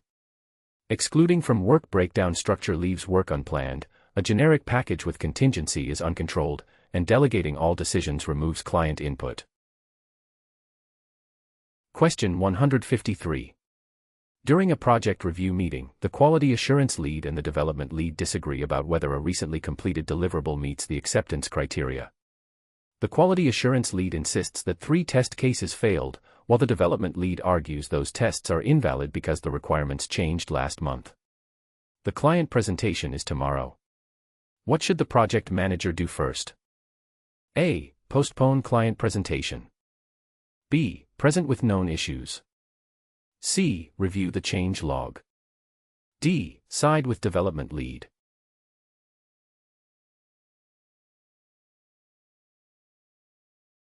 The correct option is C.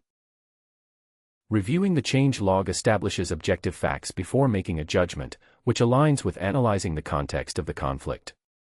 Siding with either party without verification is premature. Postponing may be unnecessary if the changes were legitimate. Presenting with known quality issues risks client trust. Question 154. A Pareto chart shows 78% of defects come from 2 of 8 categories: interface errors and data validation failures. Testing effort is distributed equally across all categories. What does this suggest? A. The testing team needs additional comprehensive training across all 8 defect categories. B. Testing effort should concentrate on the 2 dominant categories for the highest improvement return. C. All 8 categories are equally important regardless of frequency because any defect can cause failure. D. The project should hire individual specialists to ensure thorough coverage of every category.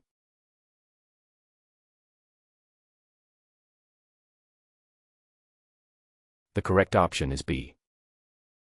The Pareto principle directs effort where impact is greatest. Equal training does not focus on root causes. Hiring specialists for all categories is wasteful, and equal importance ignores data showing concentrated defect sources. Question 155. A project manager negotiated a contract with a vendor that included penalty clauses for late delivery. The vendor delivered on time, but the quality of 3 deliverables does not meet specifications. The vendor argues that the contract focused on timeline penalties, not quality metrics. The project manager must decide how to handle the situation. The vendor is also the sole provider for the next phase. Which approach best protects project interests while preserving the vendor relationship? A. Invoke penalty clause. B. Negotiate remediation plan. C. Terminate for non-performance. D. Accept deliverables as is.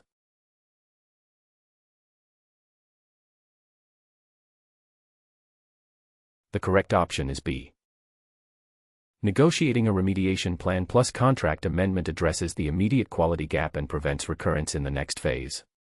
Acceptance sets a bad precedent. Invoking timeline penalties for quality issues is legally questionable and adversarial. Termination is extreme when the vendor is the sole provider for the next phase. Question 156. Team members refuse candid lessons learned feedback, fearing it will be used against them in performance reviews. Previous projects penalized honest feedback. What does this situation indicate? A. Guarantee anonymity and proceed as planned. B. Eliminate lessons learned sessions entirely. C. Organizational psychological safety lacking. D. The team is being unprofessional about it.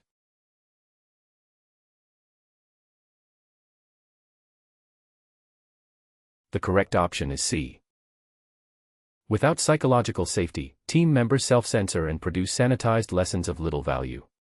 The history of penalizing honesty is the root cause.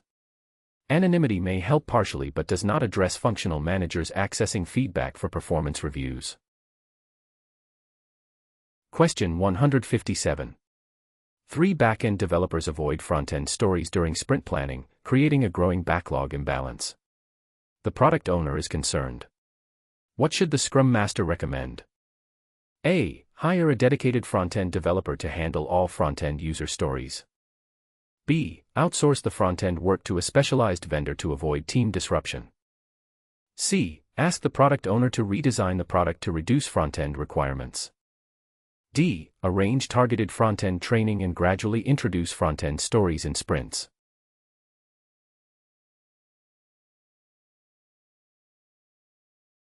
The correct option is D.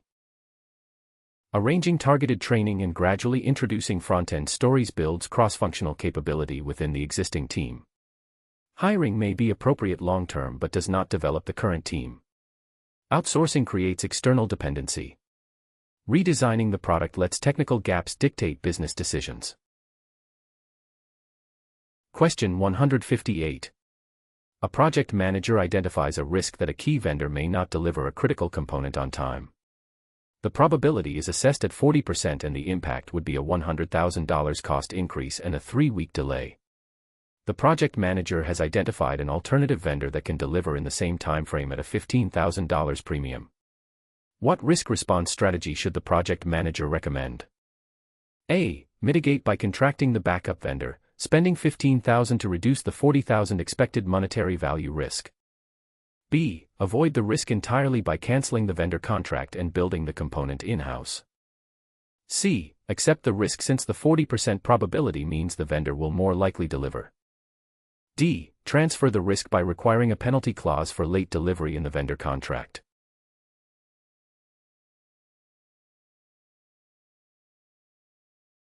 The correct option is A. Expected monetary value equals 0.40 times 100,000 equals $40,000. Spending $15,000 to mitigate a $40,000 expected monetary value risk is cost-effective. Acceptance ignores a manageable risk, penalty clauses transfer financial impact but not the schedule delay, and building in-house may not be feasible and creates new risks. Question 159. A sole source vendor quotes 25% above budget for a critical component. The project has 15% contingency reserve. What should the project manager do first? A. Threaten procurement cancellation. B. Accept and use contingency. C. Analyze negotiable contract terms. D. Reject and restart procurement.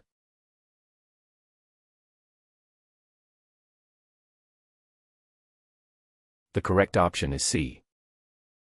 Analyzing negotiable contract terms identifies creative solutions beyond price, such as phased delivery or modified payment terms. Using contingency depletes reserves meant for unknown risks.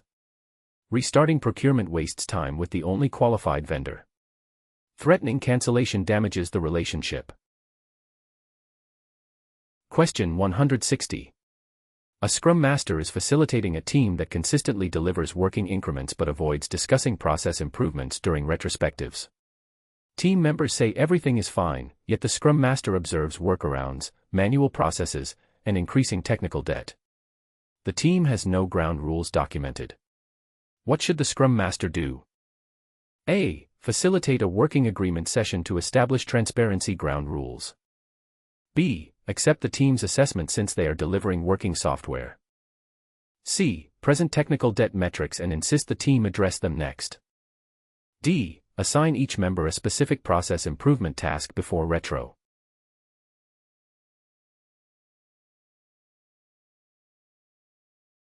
The correct option is A.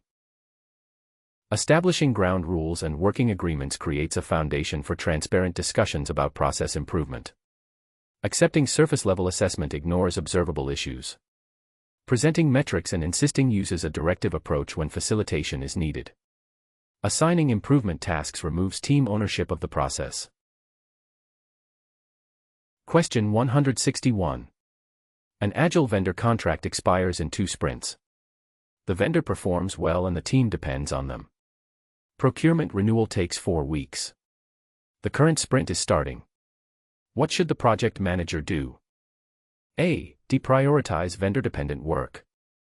B. Initiate renewal immediately. C. Continue informally past expiration. D. Search for alternative vendors.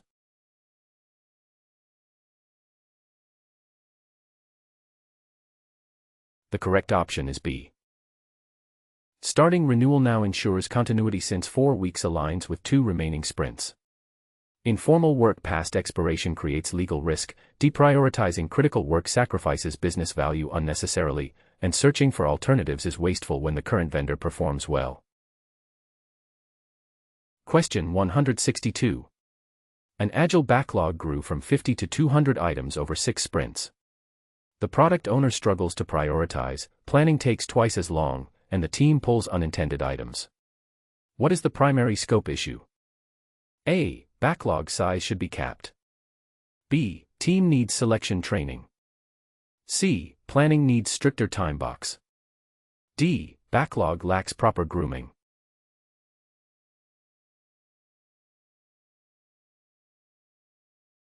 The correct option is D. An ungroomed 200-item backlog overwhelms prioritization. A stricter timebox treats the symptom, team training does not fix the backlog quality issue, and freezing backlog size limits the product owner's ability to respond to changing needs. Question 163. A project manager is leading a pharmaceutical manufacturing facility project. Midway through construction, a new environmental regulation is enacted that requires additional waste treatment systems not included in the original scope. The regulation has a 12-month compliance deadline. The project is scheduled to complete in 8 months.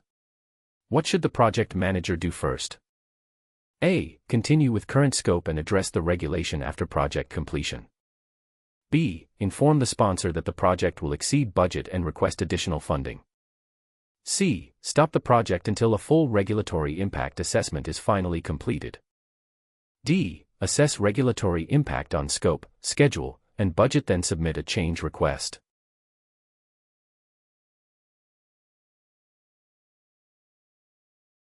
The correct option is D.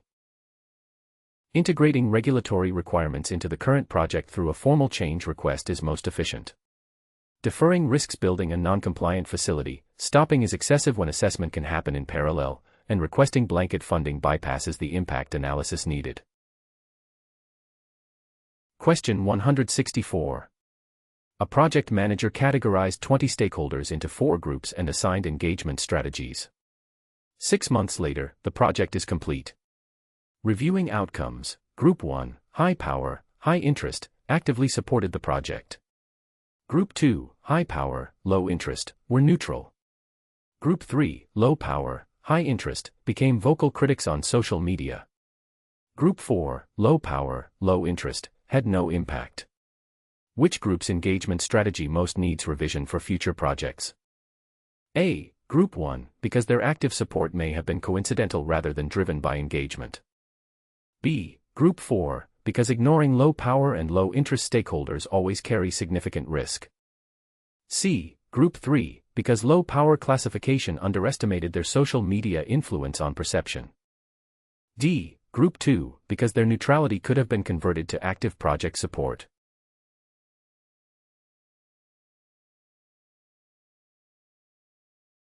The correct option is C. Social media gives low-power stakeholders amplified influence that traditional power assessment missed. Group 2's neutrality was acceptable for their category, Group 4 had no impact validating their classification, and Group 1's support was the intended outcome of high engagement. Question 165. A project manager is negotiating service-level agreements with an internal information technology department for infrastructure support. The Information Technology Department offers standard support hours of 9 a.m. to 5 p.m. However, the project's agile development team works flexible hours, and critical deployments often happen outside standard business hours. The Information Technology Department says extended support requires additional funding that the project budget does not include. What negotiation strategy should the project manager use? A. Accept standard support hours and require the team to deploy during business. B. Escalate to the Information Technology Director to mandate extended support without extra cost. C. Determine specific deployment windows needed and negotiate only targeted coverage. D. Propose the project absorb the full cost of extended support as expense.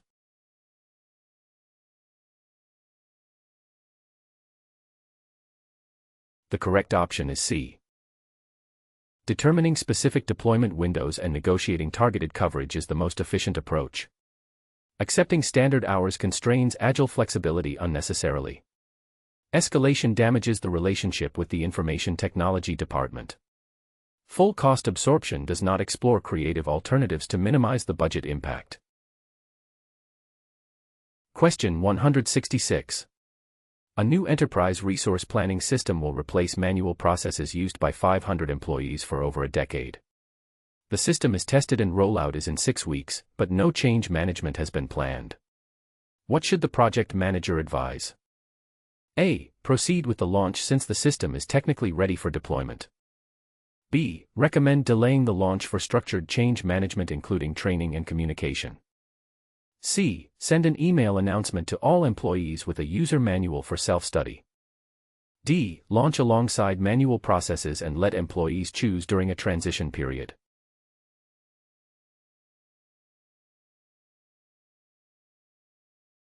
The correct option is B. Replacing decade-old processes for 500 employees without change management risks resistance and adoption failure. Assuming users will adapt ignores human change dynamics, parallel systems allow avoidance, and an email with a manual is insufficient for this scale of transformation. Question 167. An agile team operates with minimal governance. The product owner makes all prioritization decisions and the team self-organizes for technical decisions. After a major security vulnerability is discovered in production, an audit reveals that no security review was required before deployment. The team's definition of done did not include security testing. What governance gap does this reveal? A. Insufficient backlog prioritization. B. Lack of team security expertise. C. Missing mandatory quality gates. D. Acceptable agile governance trade-off.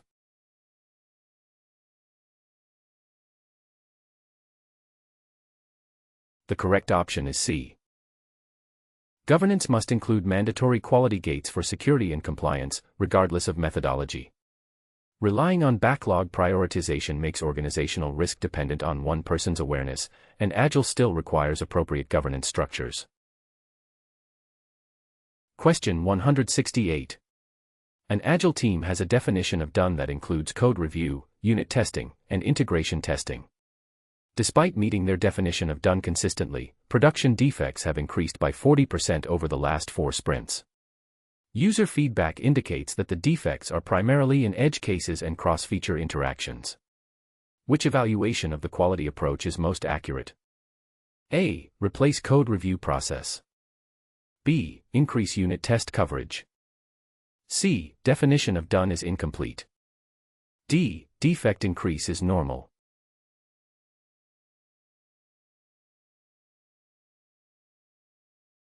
The correct option is C. The definition of done is incomplete because it lacks edge case and cross-feature interaction testing. The definition of done must evolve as the product matures and complexity grows. More unit tests alone may help but do not address cross-feature interactions, and replacing code review discards a valuable practice when the issue is test scope. Question 169. An Agile team delivers 100% of planned sprint scope consistently. However, the product owner adds 3 unplanned urgent items per sprint on average. The team accommodates these by working overtime. Burn-down charts show planned work on time but unplanned work is not tracked. After 10 sprints, the team reports burnout. What principle is being violated? A. Overtime should be refused. B. All work must be visible. C. Velocity calculation is incorrect. D. Sprint scope must be frozen.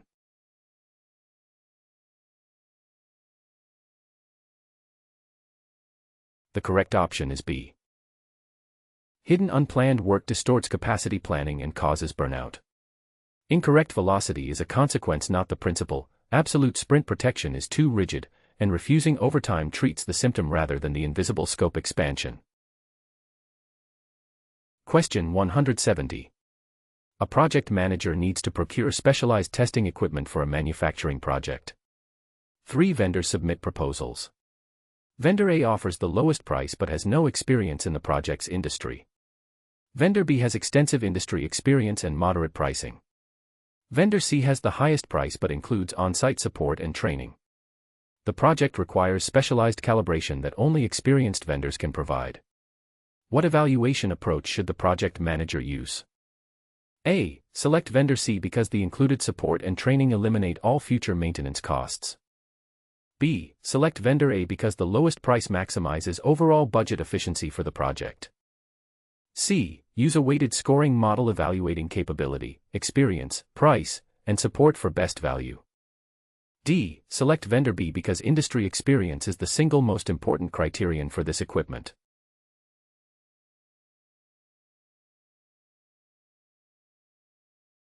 The correct option is C. A weighted scoring model objectively evaluates all relevant criteria for best overall value. Lowest price alone ignores critical capability requirements, automatically prioritizing experience does not consider other factors, and highest price with extras may not represent best value. Question 171. A project manager led a digital transformation project that automated 60% of customer service functions. The project met all technical objectives. Post-implementation review shows customer satisfaction decreased by 15% because customers prefer human interaction for complex issues. Internally, the remaining customer service staff report feeling devalued and uncertain about their future. Which organizational change evaluation is most appropriate? A. Reduce automation % now. B. Outside the project scope. C. Bidirectional impact unassessed. D. Satisfaction will improve naturally.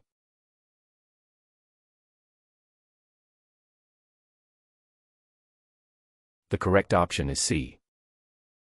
Both customer dissatisfaction and staff morale issues stem from insufficient change impact assessment. The project changed the service model without considering how customers and staff would experience the change, revealing a bidirectional impact gap. Question 172. A project manager discovers that 3 work packages on the critical path have zero float and the project deadline is contractually binding. The team has completed 70% of the project scope. A major stakeholder requests a new feature that would add 2 weeks to the critical path. The sponsor considers the feature important for competitive positioning. What should the project manager do? A. Negotiate deadline extension. B. Assess trade-off options. C. Crash the critical path.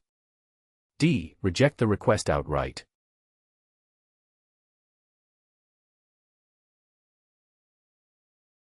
The correct option is B. The project manager should assess trade-off options so stakeholders can make informed decisions about value versus time. Extending the deadline may breach the contract, rejecting ignores the sponsor's business need, and crashing increases cost and risk without confirming the feature's value justifies the expense. Question 173. A government project averages 15 budget decisions weekly, most between $5,000 and $25,000. The sponsor requires approval for all decisions above $10,000. What governance improvement should the project manager propose? A. Daily sponsor reviews. B. Remove approval thresholds. C. Propose tiered thresholds. D. Pre-approve all expenditures.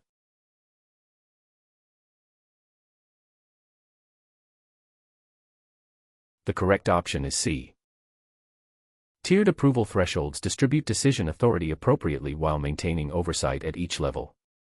Daily sponsor meetings are impractical, removing thresholds eliminates accountability, and pre-approving everything is inflexible for frequent budget decisions. Question 174.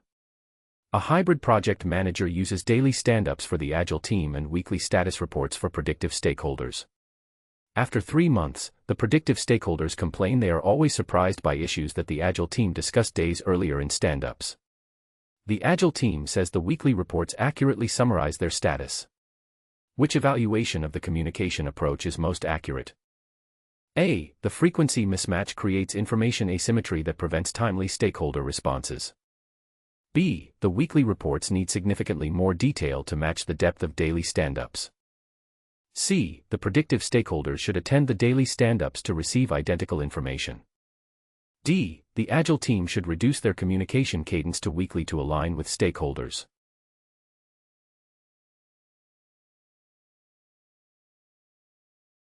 The correct option is A. The weekly cadence creates a built-in delay for predictive stakeholders, leaving them unable to respond to emerging issues. More detail does not solve the timing gap. Requiring all stakeholders to attend stand-ups is impractical, and reducing Agile communication harms the team. Question 175. An Agile project has $300,000 for 10 sprints. After Sprint 4, $140,000 spent with 35% complete. The product owner wants to add a $50,000 feature. What financial action should the project manager take? A. Reject due to overspend trend. B. Calculate projections and trade-offs. C. Add without financial analysis. D. Approve the addition outright.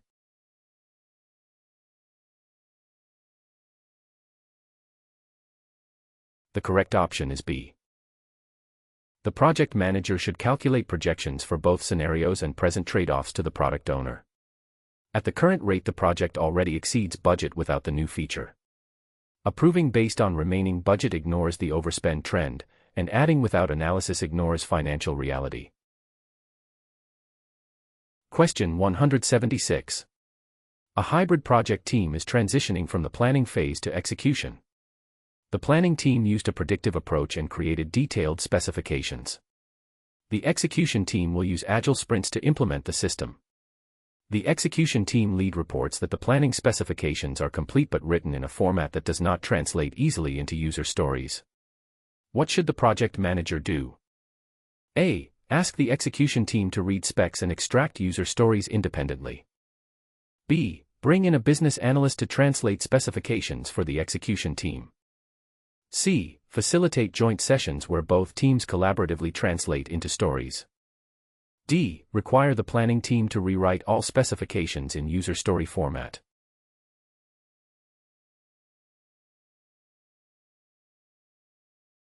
The correct option is C. Joint sessions ensure knowledge transfers while the artifacts are converted, building shared understanding between teams. Independent extraction risks misinterpretation. Rewriting delays execution and does not transfer context. A business analyst intermediary introduces a telephone game risk where nuance is lost. Question 177. A healthcare information technology project requires regulatory approval 60 days before deployment. The regulator has high power but minimal interest. Deployment is 8 months away. What engagement action should the project manager take? A. Wait for the regulator to initiate contact since low interest signals minimal engagement desire.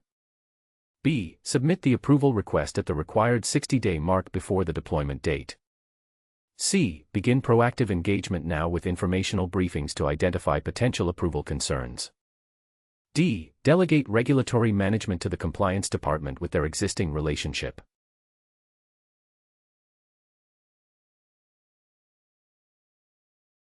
The correct option is C. Beginning proactive engagement now with informational briefings identifies concerns before they become approval blockers. Waiting until the 60-day mark leaves no buffer, waiting for contact risks surprise objections, and delegating removes the project manager from a critical regulatory relationship. Question 178. A project is 75% complete. Market shifts reduce the projected benefit by 60%. Remaining work costs $200,000 but revised benefit is only $150,000. What should the project manager recommend? A. Analyze options first. B. Complete as planned.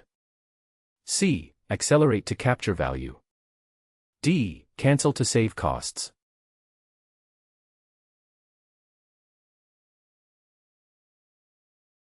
The correct option is A. The project manager should analyze options first before recommending a course of action. A benefit realization analysis with scope modification scenarios enables informed decision-making. Completing due to sunk cost is a fallacy, immediate cancellation may be premature without exploring alternatives, and accelerating does not improve the benefit-cost ratio.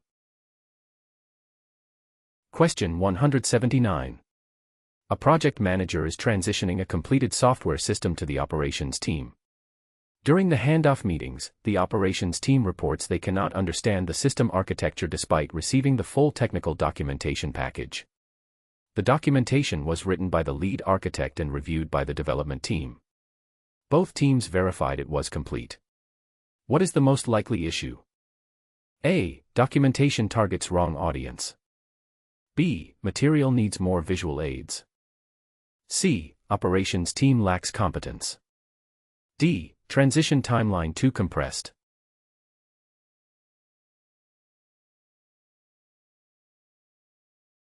The correct option is A.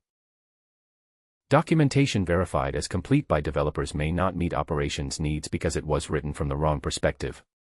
Questioning competence is unfounded when the documentation simply does not address the audience's needs. More diagrams may help but do not address the fundamental audience mismatch. More time does not resolve a perspective gap. Question 180. An agile team tracks risks as backlog items but consistently deprioritizes them for features. 3 risks materialized causing 1 to 2 sprints of rework each. The product owner says features always outrank risk. What does this indicate? A. Risks belong elsewhere entirely. B. Risk management is failing. C. Feature priority is correct. D. Risk mitigation is ineffective.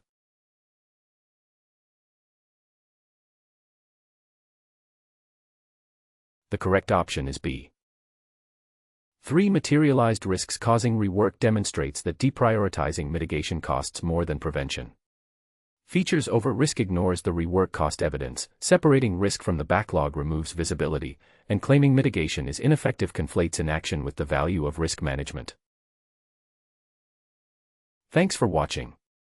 If you found this helpful, please subscribe for more certification exam prep videos. Visit questionbankhub.com for complete practice exams. Good luck with your project management professional certification.